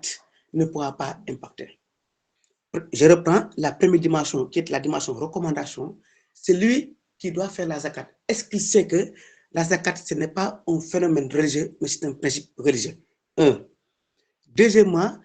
est-ce qu'il sait que le fait de donner la zakat, ce n'est pas une simple volonté de le faire, mais ça doit être, il doit y avoir des objectifs très précis. Et le premier, par exemple, c'est la purification. Est-ce que le musulman qui a jeûné durant 30 jours, est-ce qu'il est conscient que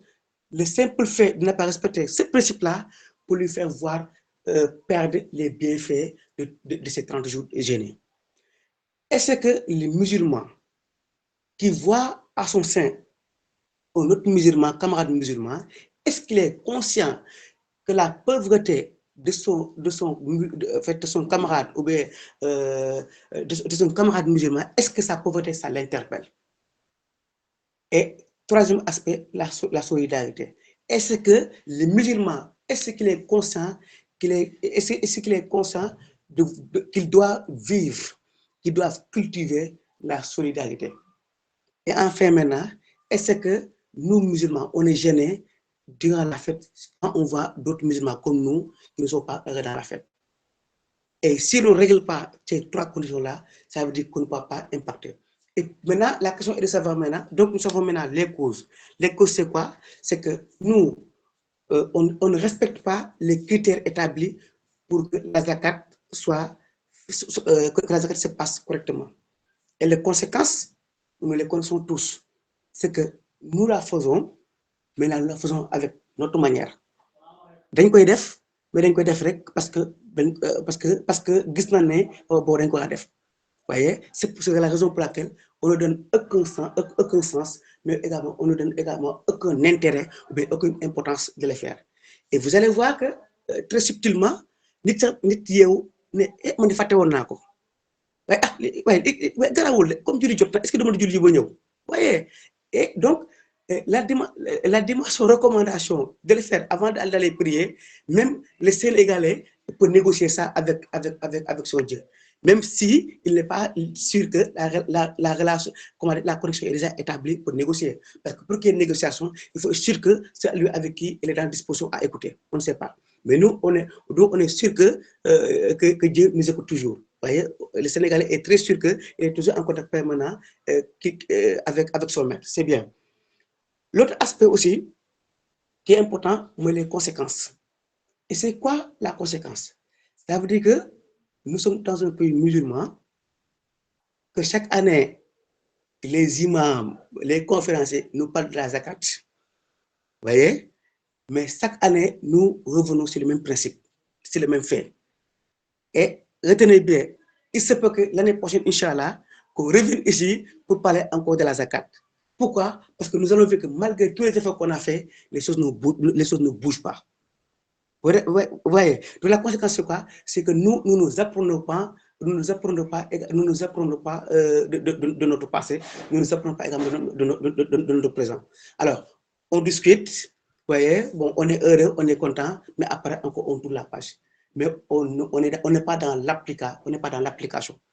Donc c'est pourquoi la conséquence c'est quoi? C'est que chaque année on en parle, chaque année également on revient sur les mêmes critères, sur les mêmes principes. Mais malheureusement, on voit rarement qu'il y a un changement de comportement. C'est les musulmans. L'autre aspect aussi qui est important pour nous, l'agrégation des constats. Nous constatons que c'est important d'en parler parce que de jour en jour, les choses ne bougent pas. Ça ne change pas. Le regard ne change pas, mais aussi les comportements également ne se changent pas. Maintenant, la lecture sociologique maintenant, le sociologue, qu'est-ce qu'il peut faire? Après avoir décelé peut-être les faits ou bien les phénomènes qu'il a identifiés comme étant voici les phénomènes, voici les signes, voici les manifestations, voici les faits bloquants. Qu'est-ce qu'il fait? C'est de voir maintenant comment on pourrait faire pour changer de paradigme. Vous voyez? C'est ça qu'on appelle changement de paradigme. Parce que pour qu'il y ait impact, retenez la solution, c'est quoi? C'est un changement de paradigme. Vous voyez? Et là, ça doit être une démarche holistique. C'est de voir les sérindara, les commerçants, c'est-à-dire tous ceux qui sont concernés par rapport au sujet, ils doivent voir comment davantage se réunir pour trouver une solution holistique. Voyez? Parce que le problème qui se pose au Sénégal, c'est que les questions d'ordre religieux sont laissées aux religieux. Et j'ai bien aimé la démarche, l'approche de Baye Djibel, pour montrer que si on veut régler le problème, il faut faire intervenir d'autres domaines de réflexion. Ça doit être une approche pluridisciplinaire. Parce que si on ne le fait pas, vous allez voir que les profanes, comme moi, ceux qui n'ont pas eu la chance d'avoir des études poussées également, dans la religion, ils vont voir également que non, l'IA fou, wa dîner là. Waaw, l'IA fou, wa dîner là. Comment nous ko defé baxna en tout cas man mo na def rek nous ko defé baxna et en réalité nous waré Babacar mi xamné jang na alcorane nous waré Baye Djibril xamné jang na alcorane man non la waré parce que len mo ñu bolé mo len moy c'est le fait d'être musulman nous appartenons également à une même religion et comme nous appartenons à une même religion les critères les recommandations les devoirs les droits s'appliquent à tout le monde. Vous voyez, donc c'est pourquoi c'est important. Alors donc l'impact, ça pose problème, c'est pourquoi nous en parlons. Et pourquoi l'impact, ça pose problème? Parce que la société n'est pas dans le principe religieux, mais est dans le phénomène religieux. Pourquoi elle est dans le phénomène religieux? Parce que les rôles ou bien les recommandations qui sont établis, ou bien les bienfaits de la zakat ne lui parlent pas trop. Parce que on a fait une recommandation, on a fait également une obligation. Pour lui, non, bon, on peut faire comme on ne peut pas le faire. Le troisième aspect aussi qui complique les choses et qui peut être la solution, c'est quoi? C'est à partir de maintenant, d'aller vers une démarche holistique, une approche holistique. C'est quoi? C'est de poser le débat et d'interroger tout le monde sur la question parce que nous avons le même Seigneur, nous avons le même prophète, nous avons le même Coran, donc nous sommes obligés à vivre sur les mêmes recommandations, sur les mêmes obligations. Merci. Comme j'ai 15 minutes, et donc je vais laisser également la parole au modérateur et peut-être dans les discussions, on pourra revenir également point par point. Merci beaucoup. Et j'en profite aussi pour remercier Baye Djibel de l'occasion qui m'a été offerte pour revenir dans ce panel ô combien important. Et c'est aussi, j'en profite pour saluer tout un chacun qui est ici présent. Et mention spéciale à Babacar Cissé et au modérateur. À vous. Merci. Voilà, merci beaucoup, M. Ndao. Je pense que tu as été clair, net et précis et tu as bien respecté le timing qui t'a été alloué. Donc, juste en résumé, ce que je peux dire qu'on a retenu, au-delà du fait que le zakat filtre, c'est des principes, il y a le phénomène religieux, bon, on peut dire même le phénomène de contamination, c'est parce que moi, quelqu'un doit le faire, moi aussi je suis obligé de le faire, donc je dois suivre et non et oublier complètement la recommandation divine par rapport au zakat filtre. L'autre aspect, il y a un problème pour pouvoir décliner exactement quels sont les impacts du zakat filtre sur la société, du fait qu'il n'y a pas de système de mesure qui ont été établis pour pouvoir mesurer exactement quel est l'impact ou bien quels sont les impacts du zakat filtre sur la société. Donc, il va falloir au moins qu'on puisse avoir un cadre pour faire une structuration de la zakat filtre au niveau du pays. Et l'autre aspect, c'est par rapport à un problème lié au changement de comportement. Il va falloir que les gens, au-delà du fait que c'est un phénomène, qu'on puisse savoir exactement, ce n'est pas un phénomène uniquement religieux, mais ce sont des principes et des recommandations religieuses qu'il va falloir respecter et suivre à la lettre pour au moins qu'on puisse demain que ces impacts puissent être reflétés. Parce que je pense bien, même si la religion nous le recommande, et c'est dans le sens qu'on puisse s'entraider que ça a été recommandé et non pas uniquement du fait que de pouvoir se purifier. Donc, l'aspect purification, c'est un bonus de plus, mais aussi l'entraide aussi, c'est quelque chose qui va falloir gérer et qui va permettre au moins de renfermir les liens entre les différentes couches de la société. L'autre aspect, il y a une différenciation entre les différentes zones. La manière dont peut-être la personne aperçoit, c'est un problème de perception. La manière dont la personne perçoit la zakat filtre au niveau du Sénégal oriental est différent peut-être au niveau du Saloum, comme tu l'as si bien décliné. Et donc, tout cela se résume sur un point, structurer d'abord la zakat filtre au sein de la société. Et l'autre aspect, c'est vraiment sensibiliser les communautés à vouloir adopter le changement de comportement, mais aussi poser l'aspect multisectorialité, parce que s'il n'y a pas ce cadre de multisectorialité entre les religieux, les sociologues, les économistes et tout, on aura toujours des problèmes par rapport à l'identification ou bien à la mesure des impacts liés aux zakat filtre. Kon loolu la ñuy tënk rek ñu ngi lay sargal di la gërëm ci présentation bu bien bu gàtt bu leer bi nga xamante ne jot nga kaa décliner ci li nga xamante ne tey moom moo nekk njeexital yi zakat filtre mën a am ci biir askan wi. Kon monsieur Ndao ñu ngi lay sant di la gërëm di wax rek ne loolu moom moo nekkoon ñaari présentation yi sunu conférencier yi doon def Seydi Ababacar Cissé ak monsieur Mouhamadou Fari Ndao di sociologue doon ñu waxtaanal ci li nga xamante ne moom mooy laytaayu zakatu fitre ci wàllu diine waaye tamit lan mooy njeexitalu zakatu fitre ci biir Ablaye envoyé naa la message. d'accord ok gisagu moon sa message maa ngi jégalu.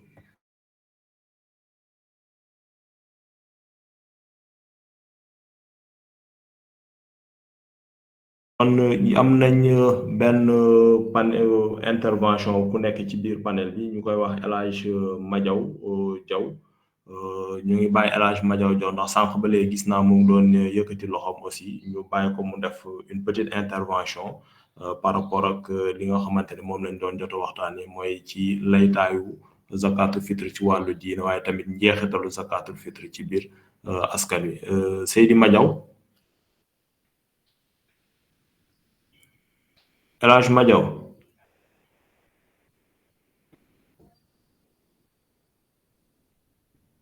Oui, Badjibel Cissé. Bisimilah El Hadj Madiaw yow la ñuy déglu ñu bàyyi la kàddu gi. waaw asalaamaaleykum wa rahmatullahi wa barakaatu. ñi ngi leen di nuyu di leen ziar. di ziar panélistes yëpp. di saluer la pertinence des interventions. déglu nañ Seydi Babacar Cissé. mu ñëwal ñi ci les recommandations. maa ngi ci wax ak Baye Jibel ci WhatsApp bi. mbir mi leer na leer goo xam ne. daanaka jarutoon ñi fi ñambaas dara.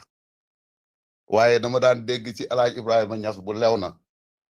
mu ne oto lum fees fees nuyul ma diw xaj na sa. looloo waral rek ñi jël di wax. waaye sociologue bi toj na aspect sociologique bi. waaye religieux bi également toj na aspect religieux bi. waaye li mu ci mën a déggee daal mooy ndekete yoo yàlla dafa ñëw a digal ñi génne zakat ngir rafetal suñu nekkin. yàlla daf ñoo digal ñi génne muutam koor ngir ñoŋal suñu nekkin.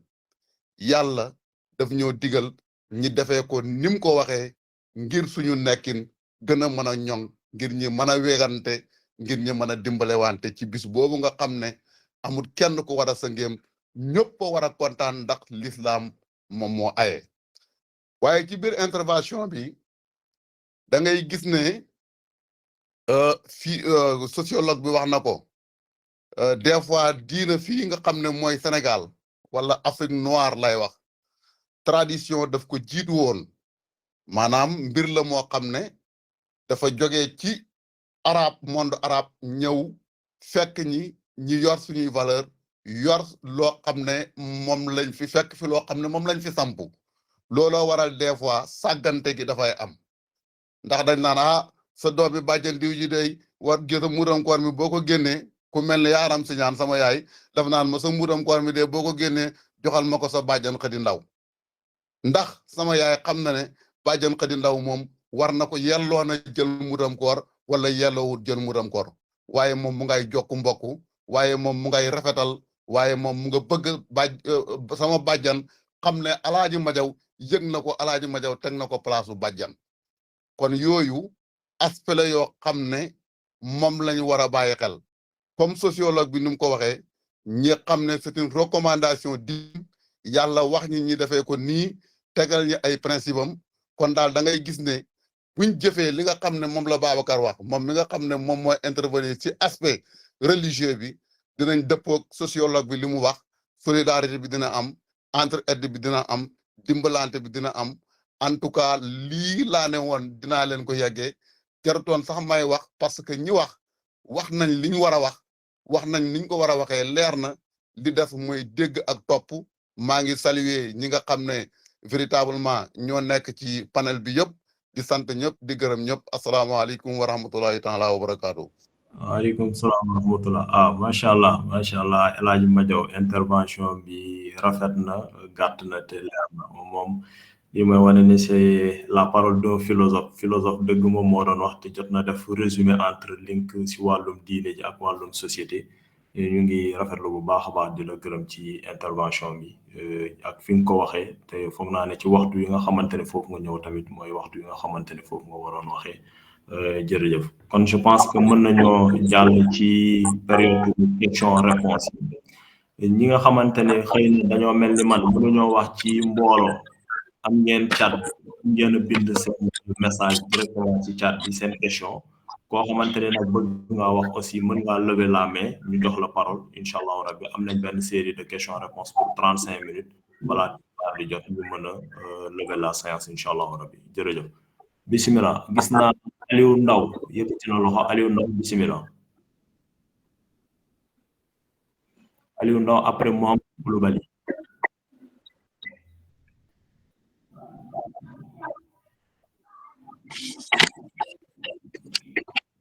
Aliou Ndaw pour parler il faut ouvrir les micros. waaw fo bu leen fàtte loolu cliquer leen ci micro bi ngeen désactiver ko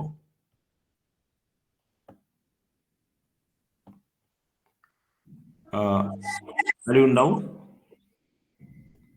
waaw kon Mouhamadou Koulibaly bu dee pare na bisimilah di ñaan tamit panéliste yi ñu bàyyi xel ak ñoom Mouhamadoul Bachir Babacar Cissé numéro 2 ñoom ñëpp soxla nañ leen ci tontu ci laaj yi ñëw incha allahu rabbi asalaamaaleykum waaleykum salaam wa rahmatullah moo ngi leen di nuyu sant leen siyaare bu baax te di leen jaajëfal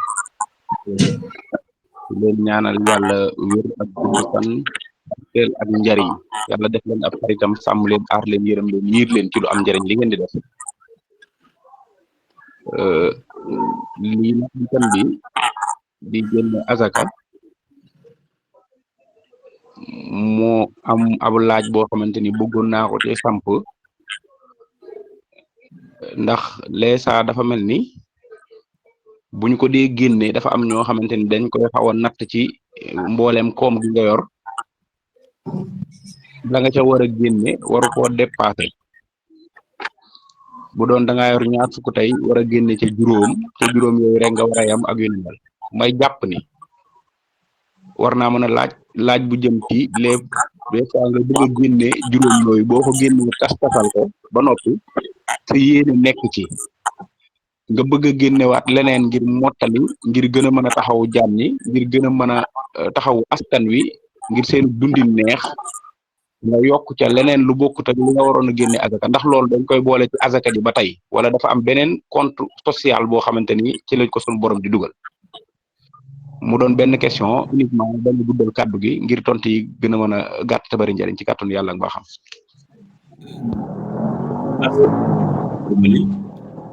soxna Awa Lo bismillah.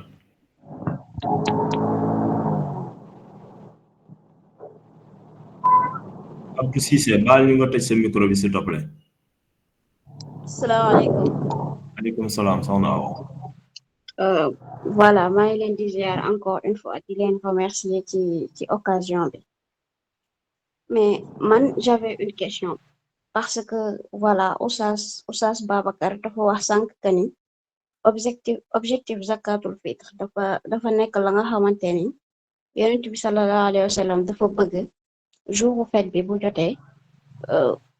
maanaam benn jullit wala kenn ka nga xamante ni loxoom jotul ginnaawam mu bañ a sentir loolu noonu mu dund maanaam mbégte bi ñëpp di dund mu mën ko dund ak njabootam dundandoo ko ak mboolem jullit mais bu ñuy wax d'habitude lu ñu war a joxe ci bon muurum koor damay dégg tout le temps dañuy wax ceeb dugub soit mboq et on sait très bien que ni voilà jour fête jour korité ñun ñi ñu ci ëpp kenn dundeewul ceeb quoi li ñuy gën dundee mooy ndawal ginaar wala voilà yu mel noonu léegi nag ma doon laaj est-ce que mën nañ bu jour fête bi jotee comme que ndawal moo gën cher ceeb te kon ñu déggee ci ne boo joxee nit ceeb jour fête ba nga xamante ni ndawal lañ war a dundee loolu bon à mon avis personnel je pense que waru ko mën a teree génn dem laaj parce que li nit ñi di dundee il n'est pas comblé quoi voilà d'une façon plus explicite donc ma doon laaj est-ce que doonul baax wala doonul gën kii comme sociologue bi nu mu ko waxee ñu gën adapté wu gën actualisé wu voilà di inciter les gens ñuy génne la nga xamante ni moom la ñuy dundee ci jouru fête bi comme yàpp wala ginaar di ko natt di ko joxe comme muurum koor ma doon laaj bon parce que loolu est-ce que mën na nekk ci kii bi merci beaucoup. voilà merci beaucoup soxna Awa xëy na ñu jëlaat yeneen ñetti nit rek après ñu soog a bàyyi panélistes yi ñu tontu ñu soog a continuer DFM digital. asalaamaaleykum Babacar maa ngi lay nuyu di la remercier ci professionnalisme bi nuyu bu baax Baye Jibe waaw ñaari question laa am Babacar benn bi mooy ci asaka muurum koor ak génne asaka ci alal bu fekkee ne nekkul hors jugé lan mooy différence bi asaka muurum koor ak asaka bi nga war a génne ci Ibrahima beneen bi mooy asaka muurum koor est-ce que mën nañ ko génne avant le jour et le jour aussi fan lañ koy commencé génne le jour aussi fan lañ koy tëjee maam bu fekkee mën nañ ko génne avant le jour ak jour bi bu fekkee ne ci lañ ko war a génne fan lañ koy commencé jour bi bu demee bañ yegg ci julee xeet ndax fa lay yem je sais pas loolu moo doon question bi à part loolu maa ngi leen di remercier bu baax jërëjëf Baye. merci beaucoup DFM digital soxna Adja Diarra Touré après Makhtar Cissé soxna Diarra Touré.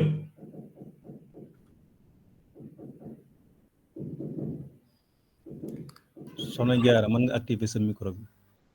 waa asalaamaaleykum. waaleykum salaam wa rahmatullah. maa ngi leen di leen ziar di rafetlu waxtaan bi waa man question bi ma amoon mooy muurum koor bi sama goro moo koy faral di génne da koy génne daal maanaam pour njaboot gi yëpp at bu jot man damay assister ñu mu di ko génne comme ni ngeen ko waxee nii vraiment day topp principe yëpp génne ko normal léegi man dama doon laajte en tant que nit kuy liggéey daal di fayeeku weer est-ce que man maa war a génne sama bopp muurum koor gi ak njaboot gi wala sama borom kër wala sama goro bu ko génnee rek wàcc na ma loolu daal laa doon leerlu jërë ngeen jëf. jërëjëf soxna Jaara Mokhtar Cissé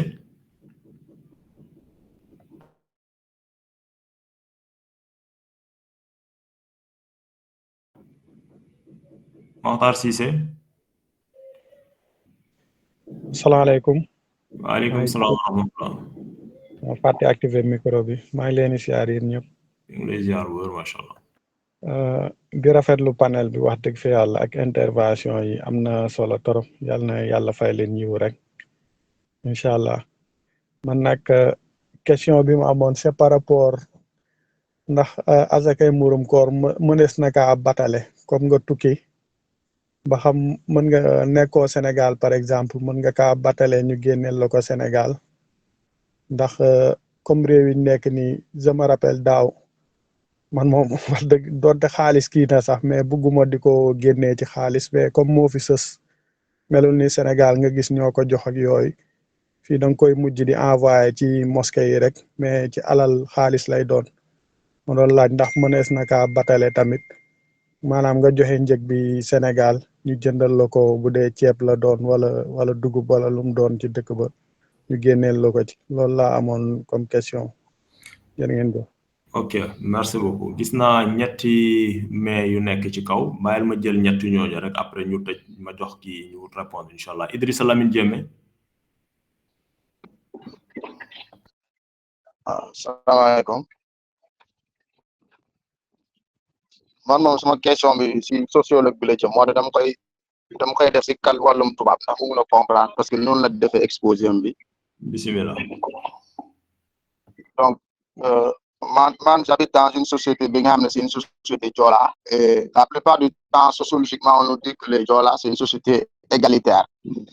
parce que dans son exposé j'ai trouvé des aspects très intéressants d'avoir des comparaisons selon les peuples, selon les ethnies, selon les foyers religieux. C'est pourquoi je prends l'exemple sur moi-même pour pouvoir bien appliquer les principes religieux. Idrissa. Et la contrainte qu'on a... Oui. Idrissa, ton micro, s'il te plaît.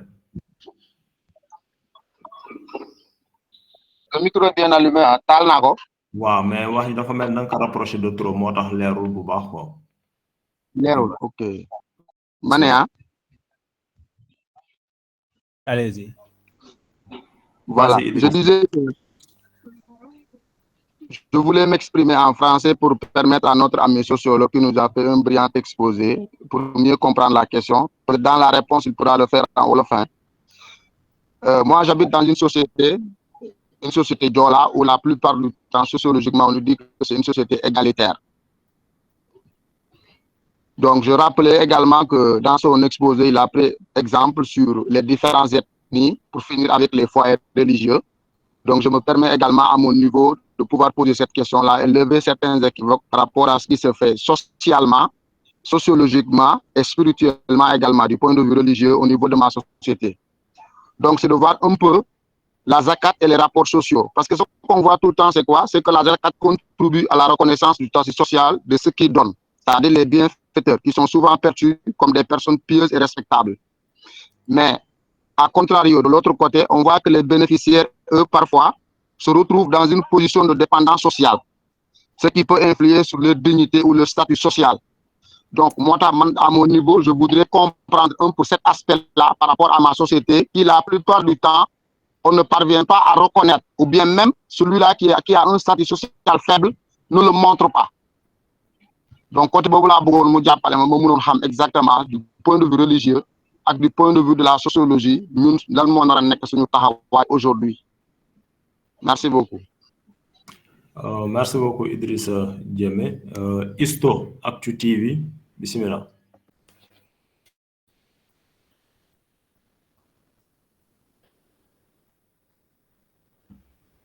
Isto, Actu TV, yow la ñuy déglu. Activer ce micro, s'il te plaît.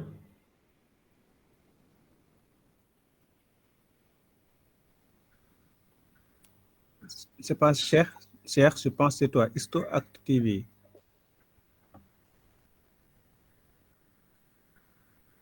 Sinon, on passe. D'accord. Kon salaamaaleykum wa rahmatullah. Voilà, c'est bon. waaw Cheikh Tidiane la salaamaaleykum maa ngi nuyu ñëpp di leen ziar bu baax ñu ngi lay fay Cheikh Tidiane. di sant waa kër gi yëpp di nuyu tamit vraiment ñi nga xamante ni ñoom ñoo ñu doon defal exposé bi monsieur le modérateur ñu ngi lay ziar bu baax. donc man juste damay am benn question ndax moo intervenir damay laaj question boo xam ne mu ngi jëm ci zakatul fitr ba li nga xam ne moom moo am par exemple am na ñoo xam ne Sénégal ay salariés lañ quoi donc ñoom comme que ay salariés lañ est-ce que ñoom am nañ droit lépp muudum koor joxe ko wala amuñu droit def loolu donc loolu laa doon laaj asalaamaaleykum wa rahmatulah. waaw waaleykum salaam jërëjëf Isto ci laaj bi nga andi. Cheikh Tidiane Cheikh Tidiane na ko ci modérateur yi incha allah présentateur dinañ andi tontu yu fasaa ci yi ngeen jot a laaj kon ñoo ngi jox kàddu gi Mouhamadul Seydi Babacar Mouhamadul Bachir Babacar numéro 2 ak Mouhamadul Fari Ndaw bisimilah pour ñu andi ay tontu ci laaj yi nga xamante ne jot na fee jib. Mouhamadul Hafiz ak Ahmad Cissé, vous faites partie des personnes qui sont prévues pour donner des réponses. Machallah. Aïcha bismillah. Et gars yi waa daara ji yéen ñëpp comprendre na ñun ñëpp a ngi fi. Salam Badio Babacar. waaw bu dee amul ku kii tamit man mun am na yoo pare naa pour répondre question yi quoi incha allah. Aïcha bismillah Seydi Babacar. Ok waaw baax na léegi première question bi dafa mel ni suma juumul dafa laajte woon ne moom exemple comme nga bëgg a joxe azaka ba pare mais nga sentir ne da nga bëgg a dolli si li nga joxe pour mu gën a bëri pour nga mën a jàppale waate suma juumul ndax loolu mën a nekk lay laajte ak loolu fu muy dugg. waaw bu dee question boobu la xam nga zakatul fitr moom yonent bi sallallahu alayhi wasallam dafa koo jàngale ba pare natale ko nañu saa mooy li ma la wax sànq nga xam ne parce que moo tolloog 2 kilo ak genn waa liibar wala ak liibar léegi nag loolu mooy li nga xam ne moo ko war mu joxe ko loolu bu ko defee mooy joxe na zakatul fitr léegi nag moom si principe am ak si baaxam am na droit yokku si loolu moo tudd as sadaqa li muy def saraxa la saraxa tamit lu baax la islam dafa ko santaane yàlla dafa koo bëgg ndax suite mag période bi mu koy def noonu nga xam ne ñu bëgg dañ koy soxlawoo ndax sànq maa ngi wax benn aaya boo xam ne borom bi mu ngi naan man dha alladi yuqridu llaha qardan xasanan fa yudaa'ifahu lahu ana kon mooy defal yàlla njëkk yàlla delloo ko lu ëpp li mu ko joxoon kon période boobu tamit bi nga xam ne yaa ngi sant ne yaa ngi joxe zakatul fitr mais am nga envie pour yokk ci tamit li nga si yokk tamit sadax la lu rafet la boo ko joxee tamit yàlla mën na laa fay yàlla mën na laa fay mais li nga xam ne tamit nekkul la war mooy li la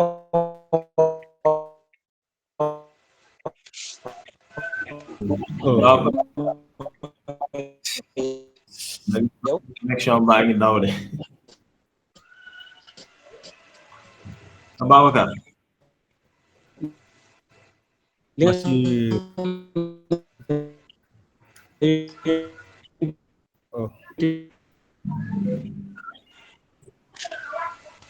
Alors Babacar. Basir pour relève. Inch'Allah. kon nag ñëwal wàllu ko. mën naa dem si benn question doole. ak ko jóg waaw mooy première question bi laa doon expliquer sànq nga xam ne daf doon laajte ba xam exemple comme sadaqatul fitr bu koy joxe am envie yokku si ndax loolu fan lay dugg ak lan lay doon léegi ma koy expliquer na ko léegi sadaqatul fitr moom dafa am loo xam ne yonent bi loolu la ñu jàngal na mooy saa bi nga war a joxe loolu nag fiñ ko nettaleen boo xëyee mais yaa nga am envie dolli si li ngay joxe noonu sadaqa lay tudd te lu rafet la tamit lu baax la surtout période bi ñu koy joxee nga xam ne nit ñi gën a soxla ndax sànq maa la wax benn aaya boo xam ne yàlla mu ngi naan yuqridu llaha qardan hasanan fa yudaa'ifahu lahu nag kan mooy defal yàlla njëkk su prêté mais yàlla fulal ko delloo ko raw lu mu ko defaloon kon surtout nag période bi nga xam ne yaa ngi fa joxe zakatul fitr nga am envie tamit joxe saraxa tamit yokku si tamit loolu lu rafet la lu baax la loo xam ne l'islam gërëm na ko mën nga koo def dara nekku si bu dee am na jigéen bu laajte woon tamit suma juumul mooy deuxième question bi nga xam ne dafa laajte woon ndax période bi ñu joxe azakatul fitr ñu dañuy wax mboq wala dugub wala ceeb genre yooyu noonu léegi nag loolu moo ñu ñëw exemple dafa gën a bu dee zone Sénégal dafa gën a bëri si lu ñuy dundee mais sànq maa ngi expliqué ne dafa am ñu wax ne ay borom xam-xam yu mel ni imam Malik ñoom dañu roy sunna yonent bi ne yonent bi jamonoom mosul woon joxe xaalis saxaaba mosul woon joxe xaalis moo tax ñoom li yonent bi doon def lañ doon def boobu parce que yàpp lañ doon dundee tàndarama ay pepp loolu la ñuy joxe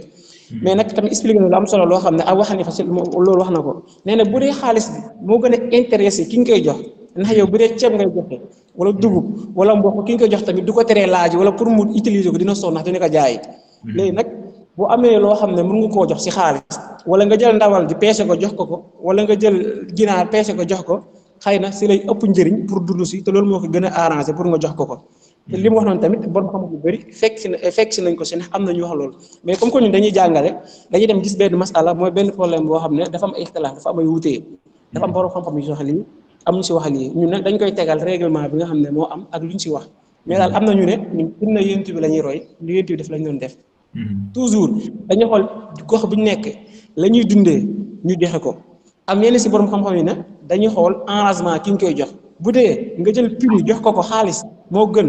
wala nga jël ndawal bi jox ko bu dee moom la ngeen dundee foofu wala nga jox ko loo xam ne dina si mën a dund loolu moo gën nga def ko ndax moo koy gën a ëppal njëriñ te loolu tamit xel nangu na ko am na ñu wax loolu daal moo loo xam ne loolu la si borom xam ne wax ma ne woon naa ko expliqué. incha allah. am na troisième question tamit koo xam ne dafa doon laajte différent diggante zakatul fitr ak zakatul maal suma juumul. mu ne waat tamit ndax mën nga ko anticiper ak kañ lay jeex. maa ngi koy expliqué ci commencement bi dafa am lu ñuy wax zakatul fitr mooy li nga wóoroon ba ngoon jot ba weeru koor bi jeex nga war a dagg moo tax nga koy joxe ñu tuddee ko zakatul fitr mooy azaka bi nga joxe pour muurum koor bu dee beneen azaka bi nag loolu moo tudd zakatul maal loolu wóor taxul mais commerçant bi wala baykat bi dañ ne ko sa lislam daf ko ne ko sa alal ji nga yor di si liggéey boo si amee prix nangam bu tollee temps am na loo si war a mun a génnee joxe ko ndax loolu daf koy laabal borom bi nee na yonent bi sallallahu alayhi wa sallam xud min amwalihim sadaqatan tutahhiruhum wa tuzakkihim seen alal jooju noonu ñu yor ñu si commerce wala ñu si bay am na foo xam ne su fa tollee jël si dara loo xam ne da nga koy joxe pour mu yokk ko kon loolu alal ji la intéressé loolu lay protéger loolu lay laabal bu dee zakatul fitr nag yow koor gi nga kooroon dafa mel ni benn saabu la boo xam ne daf koy fóot ba mu set lii koor gi la intéressé léegi nag alal commerçant bi la intéressé kon loolu mooy seen différence ñoom ñaar mu ne woon ba xam ndax mën nga koo anticiper ma ne xaw expliqué woon naa ko si biir thème bi borom xam-xam yi nee nañ mën nga koo joxe buñ ne 2 jours moo si des wala buñ ne benn jour moo si des mais kañ la lay war pour nga joxe ko mooy dernier jour weeru koor buñ ne suba la koy te heure jant bi soowee rek mooy jour bi mooy war na la war nga koo def léegi nag mën nga ko def guddi gi wala boo xëyee dañ gën a sopp bala ngaa dem julleekaay xeet ba bala ngaa dem di julli ji nga joxe ko boo ko joxewul ba julli ji ba ñëw def nga luñ si mais ba tey mën nga koo joxe boo ko joxewul tamit ba suba sa defa nga lu xaraam loo xam ne dañ ko bañ mais ba tey wàccu la ndax daf laa war ba tey da nga kaa war a joxe kon daal fekk joxe woo ko bor la boo xam ne day nekk sa kaw wàccu la ba heure bi nga koy joxe mais amul jour boo xam ne dañ ngeen naan fii la yem fii lañ koy teg boo fa àggee joxe woo ko rek pare na loolu daal loolu laa si amul lu ma ko leeral beneen tamit mën nga nekk tamit ko xam ne da nga am ngànt exemple da nga nekk foo xam ne mënoo faa joxe zakatul fitr wala amoo koo ko jox gisoo koo ko jox tamit yow da nga am ngànt dañ ne ad daruraatu nag tubihul mahduraat yenn ngànt yi tamit day dag na li ñu la tere woon léegi boo demee ba fiix ba gis nga koo ko jox après nga jox ko zakatul fitr.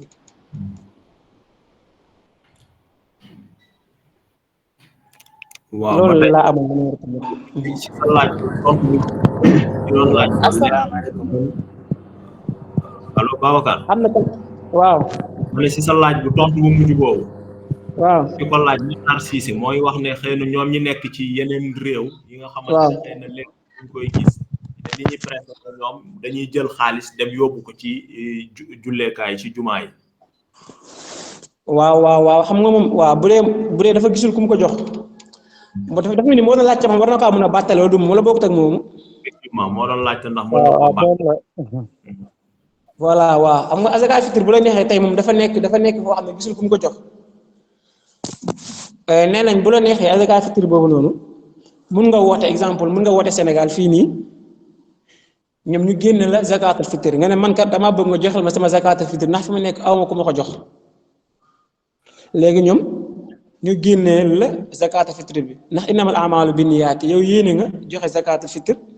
woote nga bàttale nga pour ñu génneel la ko tamit ñoom bi ñu la koy génnelee yow zakatul fitr yi wàcc na la day mel ni joxe nga ko ba léegi. macha allah ok jërëjëf foog naa loolu woon Mamadou Fari. Fari am na benn question bu Mohamed Ibrahima Diémé posé woon pour yow. Idrissa Lamine Diémé. Ah, Idrissa Lamine Diémé, autant pour moi. Oui, merci encore. Merci Abdoulaye. Ok. Nga permet pas tout quoi. Avant de revenir ci question bi. Vas-y. waaw ma ñëw un peu ci question yi dafay maanaam réaction question yi ak si engouement bi gars yi am si thématique bi day wane ne en réalité nit ñi bëgg nañ mais est-ce que xam nañ au juste ni ñu ko war a defee. Effectivement. waaw parce que xoolee exposé Ibrahima bi nu mu leeree au départ. mais gis nga gars yi bi ñu ñëwaatee avec les questions très subtiles affaire bi nu mu amaatee lu ñu mën a creuser waat encore. waaw c'est pour vous montrer puisque la démarche elle est holistique puisque mieux c'est. waaw sama mbokk bi nag kontaan naa ci moom trop quoi Ibrahima Diémé noo def yaa ngi si jàmm. waaw alors c'est très intéressant man moo tax peut-être temps bi mayu ko trop mais boo gisee ma insiste trop ci communauté yi parce que xam nga par exemple en sociologie. lépp loo gis phénomène boo gis dañ koy natt ci jamono. Effectivement. dañ koy natt ci localité maanaam circonscription. à la limite sax dañ koy natt également ci société. mën nga dem sax si biir Joola sax nga xool ba xam si Joola bay nut wala si Joola maanaam dañ koy natt ci population bu réduite xam ne vraiment lépp loo ci mën a am comme documentation da nga ko am pour loo ci wax mu leer la. vous voyez. waaye comment un phénomène social c'est compliqué parce que tey leer ma ci biir Joola yi sax am na Joola yoo xam ne ñi ay Joola bay nut lañ ñi ay Joola ndut xamal la et cetera. waaye te Joola bu ne au moins am na une petite nuance ou bien une petite différence ak sa borom. Et vous voyez que il a bien dit par le commencement mu ne chez nous nous avons une société égalitaire. ak nga indiwaat diine yàlla ne également man maa bind ñëpp te yemalewu leen. premier problème yàlla mi nga xam ne mooy bëgg ñëpp xam ñu gën ñoo xam suñu mën-mën ak suñu télé yàlla moo ne également maa leen bind te yemalewu leen. mu waxaat ne également maa may ñii maa xañ ñii. mais ni ma ko organisé aussi tam noo lay defee aussi noo laa koy paramétrer ba nu ngeen ko defee ni ma ko waxee da ngeen gis ne malgré am na au départ des risques et des preuves mais dund bi moom dina ñëw parce que maa créé la cause mais aussi j'ai donné la solution. Effectivement. donc Idrissa loolu bu mu la jaaxal quoi c'est ça qu'on appelle également un postulat. un postulat mooy lan mooy ci loo xam ne c'est un fait boo xam ne mu ngi fii. c'est une réalité keroog dem maa ngi ko wax ci benn conférence boo doon animé ma ne ko Sénégal dañoo dem ba anuma dañ dafa am fait yu bëri dañ ko aadayiser maanaam aada la mais aada bi dañ koy may doole di ko may doole ba aada boobu nekk lekk diine wa ilaa diine ñëw fekk fi aada boo xam ne aada bi dafa dëgër ba anuma doon égal pour diine remplacer ko dafay xaw a jafe. waaye à la limite sax mën a dem sax ba loolu mu nekk un sujet tabou par exemple xam nga boo nee une société égalitaire donc consciemment psychologiquement maanaam aucun Joola n'est prêt à recevoir en fait de son parent. waaw kon déjà psychologiquement rek ku nekk pare woo pour de am dara sa morom parce que gëm nga ne au départ rek yéen ñaar yéen a tolloo. mais ki nga xam ne itam moom jàpp na xam na au départ dañu ko xam ne dans une société égalitaire mu dem gëstu diine ne que da ngaa wax dimbale ko amul moom automatiquement mën na am yéene bi mën na ko xam mais dina également attention mais comme man suma askan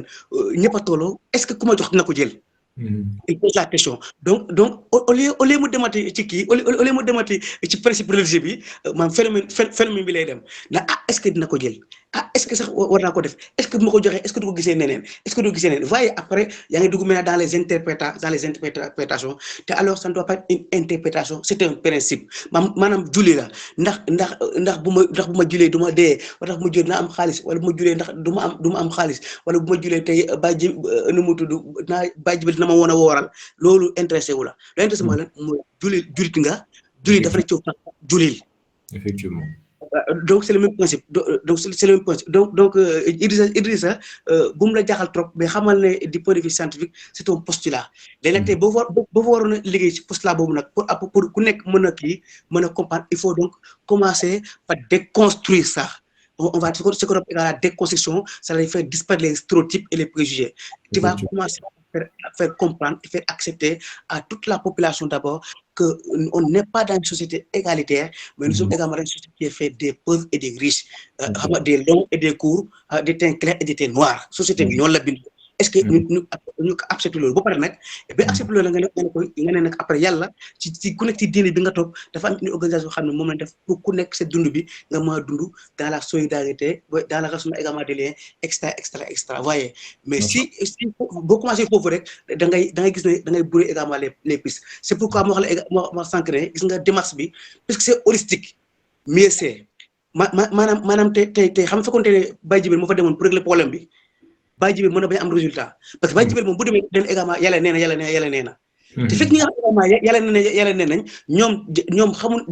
jiitaluñu yàlla nee na dañu jàpp ne d'abord seen maam wax na leen pare ñu dund ko 10 ans 20 ans 30 ans 40 ans 50 ans kon Baye Djibril mi jógee tey ñu yàlla nee na kon lu tax ñu war a jàpp également waxu yàlla boobu doon bàyyi suñu maam nee na donc il faudra donc déconstruire le postulat, déconstruire également les stéréotypes pour parler, leur faire accepter que voici d'abord la société bi nous organisons, nous bindoo, voyez, et comme nous aussi on est des sociétés également conservateurs qui ont accepté également d'être des religieux dans la religion également musulmane, donc on est obligé aussi lu ñu xam ne diine moom lañu digal ñu tënku ci parce que nous choisir être des musulmans. C'est un choix aussi, vous voyez. Madame, c'est pourquoi le choix est important. Xam nga des fois, xam nga boo juddoo ci religion musulmane, comme ça, excusez-moi, Baye Djibril laa ci gën a miin. Xam nga boo juddee jaamal, maanaam pour yow diine lu normal la ci yow. waaw gis nga boo juddoo jaamal amul problème parce que da ngaa juddu fekk say maamaati maam di dund diine. yow da nga ci diine yow maam loo xam ci leneen lu dul diine rek mooy du nga génnee la. mais yow ci diine nga juddu ci leen nampal ci éducation sa savoir faire sa savoir comprendre lépp diine moo la yar yow. bokkul ak koo xam ne peut-être moom dafa juddu mais après la ko diine topp waaye ilaa boo toppee benn maam wala ñaari maamam diine boobu mu nekkoon également nekkutoon si loolu kon kooku noonu mu leen bokk également dose apprentissage mais aussi bu leen bokk également dose ngëm-ngëm ak aussi dose pratique mu leen ko bokk. Et pour terminer ça mooy wax ju neex la moo ne déglu kii mu ne kii dama ko Cheikh Ahmed Tidiane Sy Al Maktoum mu ne dafa am papam bu muy wàññeeku suñu Babacar Sy da ko bàyyi doon benn problème mu ne problème boobu nag mu ne bu mu nee pour résoudre problème bi mu dem fa fekk ay ñoom Baye Djibril ñoom Ibrahima Cissé ku ne di jaar maa gën dëkk fiq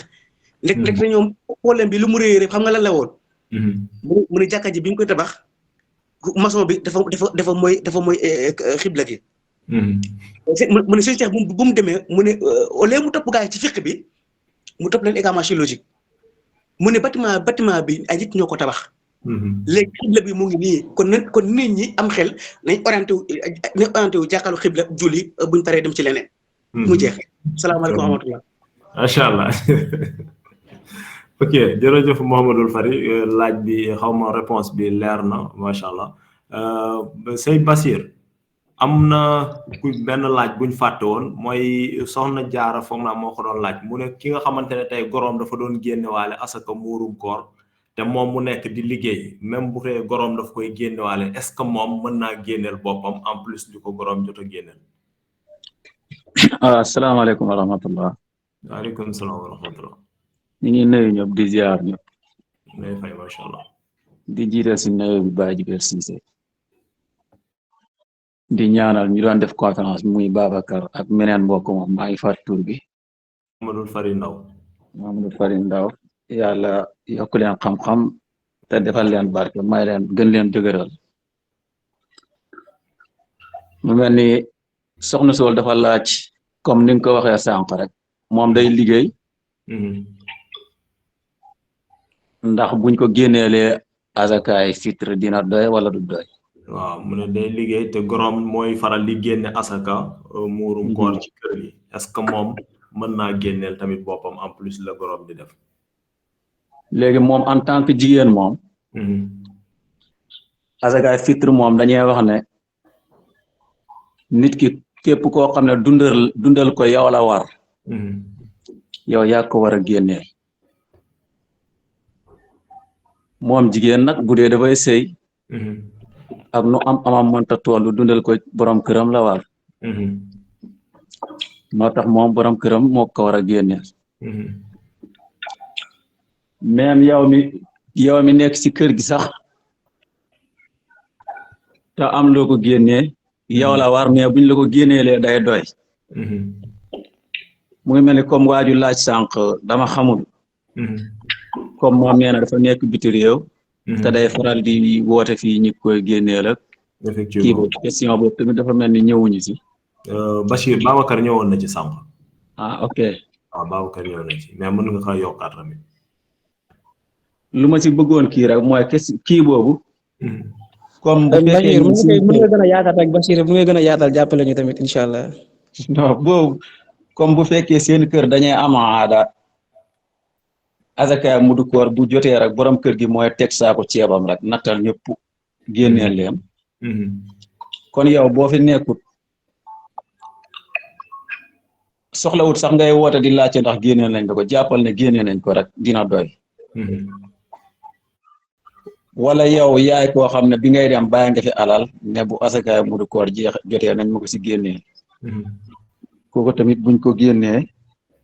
lu dul ñuy wax ko dina doy ki nga xam ne daal buñ ko génneelee te yëgul ko du doy mooy koo xam ne seen kër amuñu aada di def loolu te moom tamit ba muy dem bàyyiwut fi alal ne nañ ko ci génneel kooku buñ ko génneelee azaka mudu koor te yëgul ko du doy faaw dañ ko koy wax mu man dawal yéen yam macha allah affaire bi door a doy ok jërëjëf macha allah jërëjëf Mouhamadul Bachir foog naa am na benn loxo bu fi nekk Ahmed Cissé ñu jox Ahmed Cissé mooy peut-être dernière wala avant dernière question pour ñu mën a tëj ndax waxtu waa yi gën a jege Ahmed Seydi Ahmed bismillah Ahmed désactiver sa micro bi pour nga mën a wax s'il te plaît wala nga activer ko autant pour moi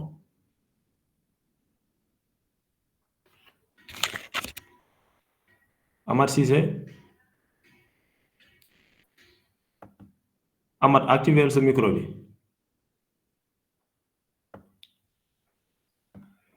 je pense que Ahmed dafa am jafe-jafe pour activer micro am madame Camara gisoon naa loxoom tamit mu yëkkati ko madame Camara bu dee yaa ngi ci ligne bi ba tey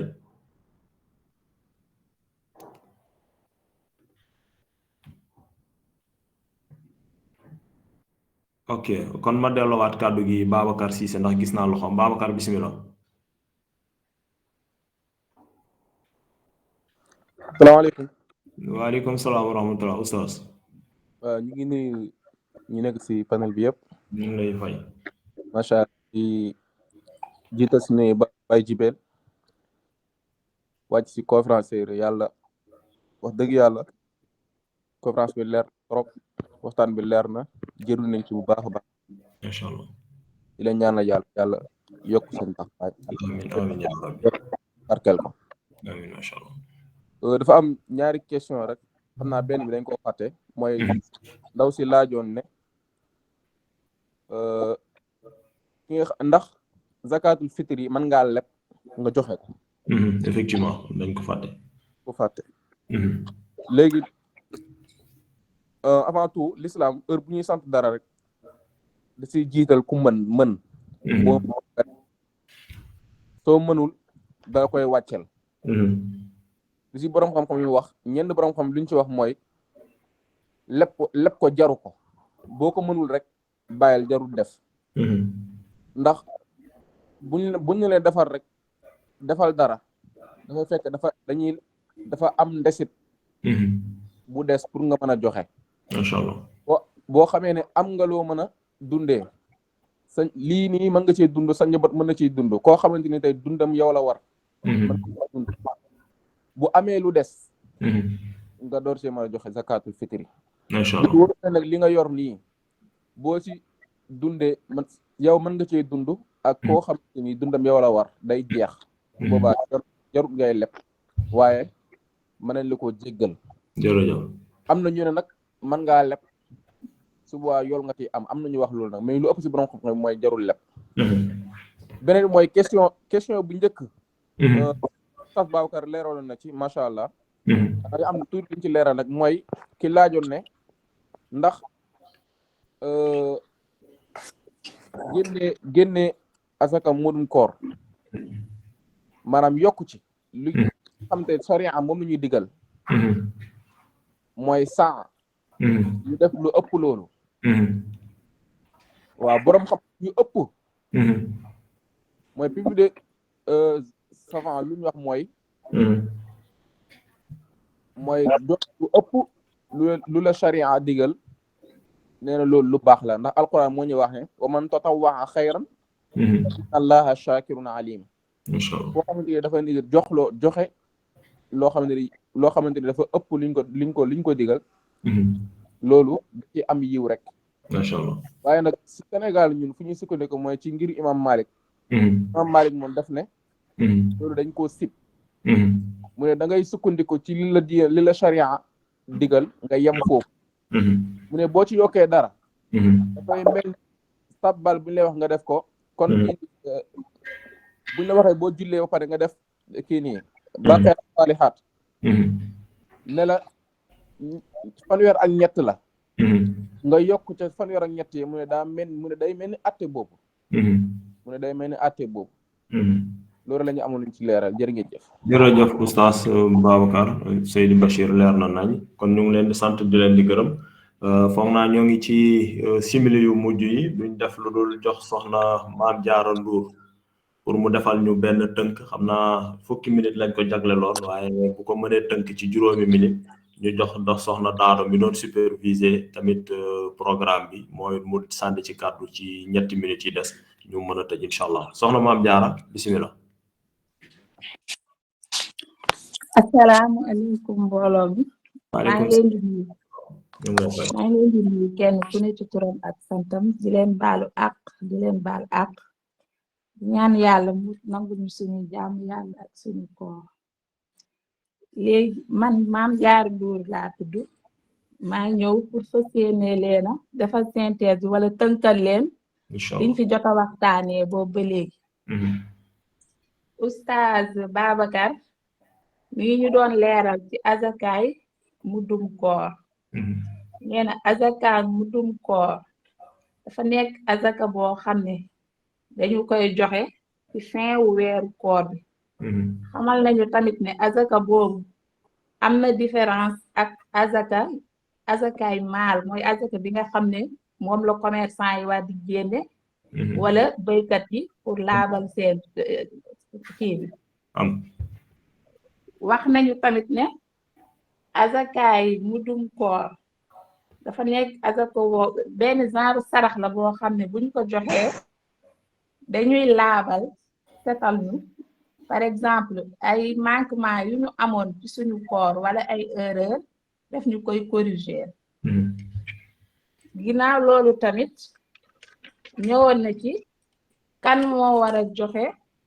azakaay muurum koor nee na tamit azakaay muurum koor war na bépp musulman moo xam ngay xale ngay mag ba ci sax liir bi nga xam ne dafa juddu ci veyu korité bi heure timis war nañu joxeel ko azakaay muurum koor incha allah ban heure tamit lañu war a joxe azakaay muurum koor nee na tamit azakaay muurum koor sopp na ñu joxe ko dernier jour avant korité bi par exemple veille de la korité bu fekkee joxe wuñ ko boobu tamit dañ koy joxe ci jour korité ba laataa ñoo dem julli ji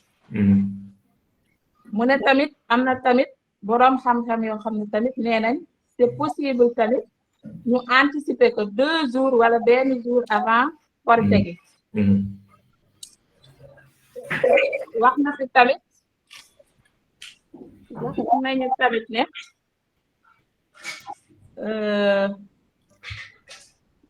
lan lañu war a joxe pour azaka muddum koor nee na ñu ngi war a joxe saa maanaam saa benn nattukaay la boo xam ne buñ ko nattee mu ngi toll ci 2 kilo ak liibar ca jamono yu yonent ba nee na loolu buñ koy natt mi ngi toll tamit koo xam ne dafa am poignée bu moins 2 poignées mooy nekk benn saa léegi pour nga joxe azaka bi day nekk 4 fois sa 2 poignées mooy équivaut ak 2,5 kilogramme bi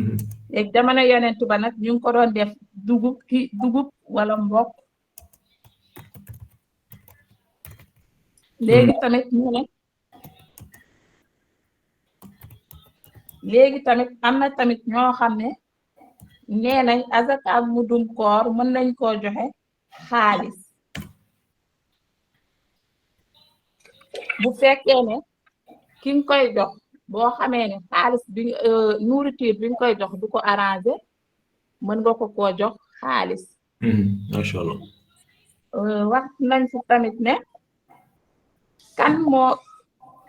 kan lañu war a jox azakaay mudum koor ñu ne azakaay mudum koor ñu ngi ko war a jox ki nga xam ne miskin la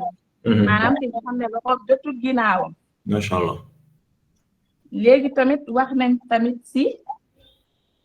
azakaay mudum koor bu ma koy joxe ndax damaa war a génn fii sama lieu war a am naa droit joxe ko feneen macha allah léegi boroom xam-xam yi nee na azaka murum koor bu ñu koy joxe waruñoo génn lieu bi ñu nekk maanaam ci kii comme ça ni naan boo génnee booy tukki nombre de kilomètres yi nga war a daw pour wàññi sa julli waroo romb nombre de kilomètres yooyu pour joxe jërëjëf ñeneen ñi tamit ne mën nañ koo génne bu fekkee ne dañoo cee bëgg a jublu pour jokk mbokk wala ñu xam ne man par exemple lieu bi ma nekk ñi ma ko war a jox ñi ma ko fi war a jox bu ma leen ko joxee ñooñu am nañ lee mooy te fekk am na beneen lieu boo xam ne sori na ma waaye ñooñu amuñu mën naa ko yóbbu foofu macha allah léegi sociologue bi tamit moom dafa wax ne maanaam azakaay mudum koor presque amul impact ci société bi par exemple boo xoolee maanaam ñun waa Sénégal ni ñu koy dundee azaka muru koor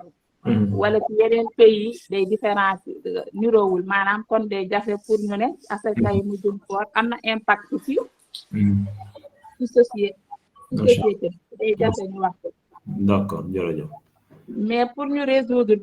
problème yooyu tamit il faut que noonu ñu poser débat bi maanaam waxtaan ak kilifay diine yi ak société bi yëpp daal ñu waxtaan si jéem a mën a xam nan la ñuy def daal pour ñun ñëpp ñu mën a xam nan la ñuy comprendre ak kii nan la ñuy def ba azaka murum koor impacté société bi jërëjëf soxna Diarra léegi tamit ma continue ci question yi wala sama heure daa jeex naa ne mën nañ koo tënk comme que juróomi minute moo des pour ñu yeeweeku ñu bàyyi daado rek mu tënk en 3 minutes moom it superviseur comme moo doon superviseur jërëjëf soxna Diarra ci synthèse bi leer na macha allah soxna daado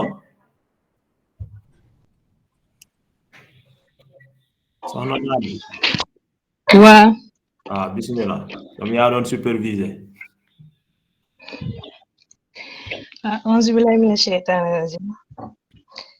bismillahi rahmaani rahim man la Daado Dieng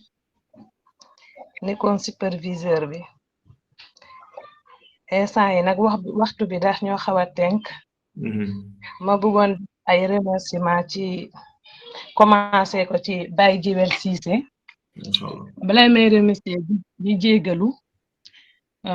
di leen baal ak di wax ngeen baal ma ak di ñaan yàlla suñu borom